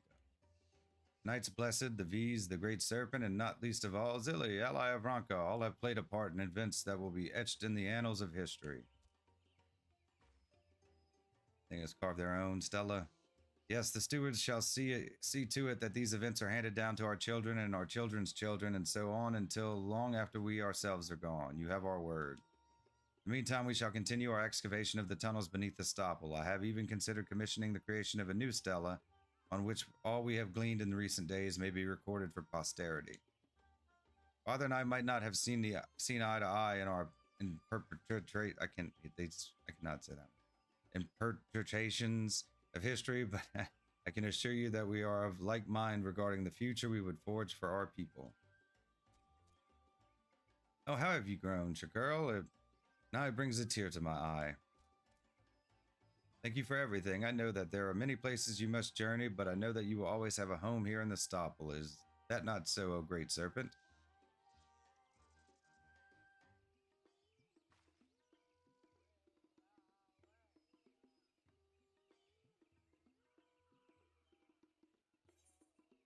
Level 70. Glory be to the Scree. Complete. Tribal quest complete.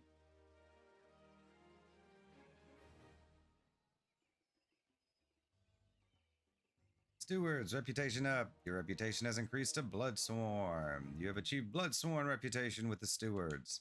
You receive an experience point bonus upon completion of the Qitari Tribal Daily Quest.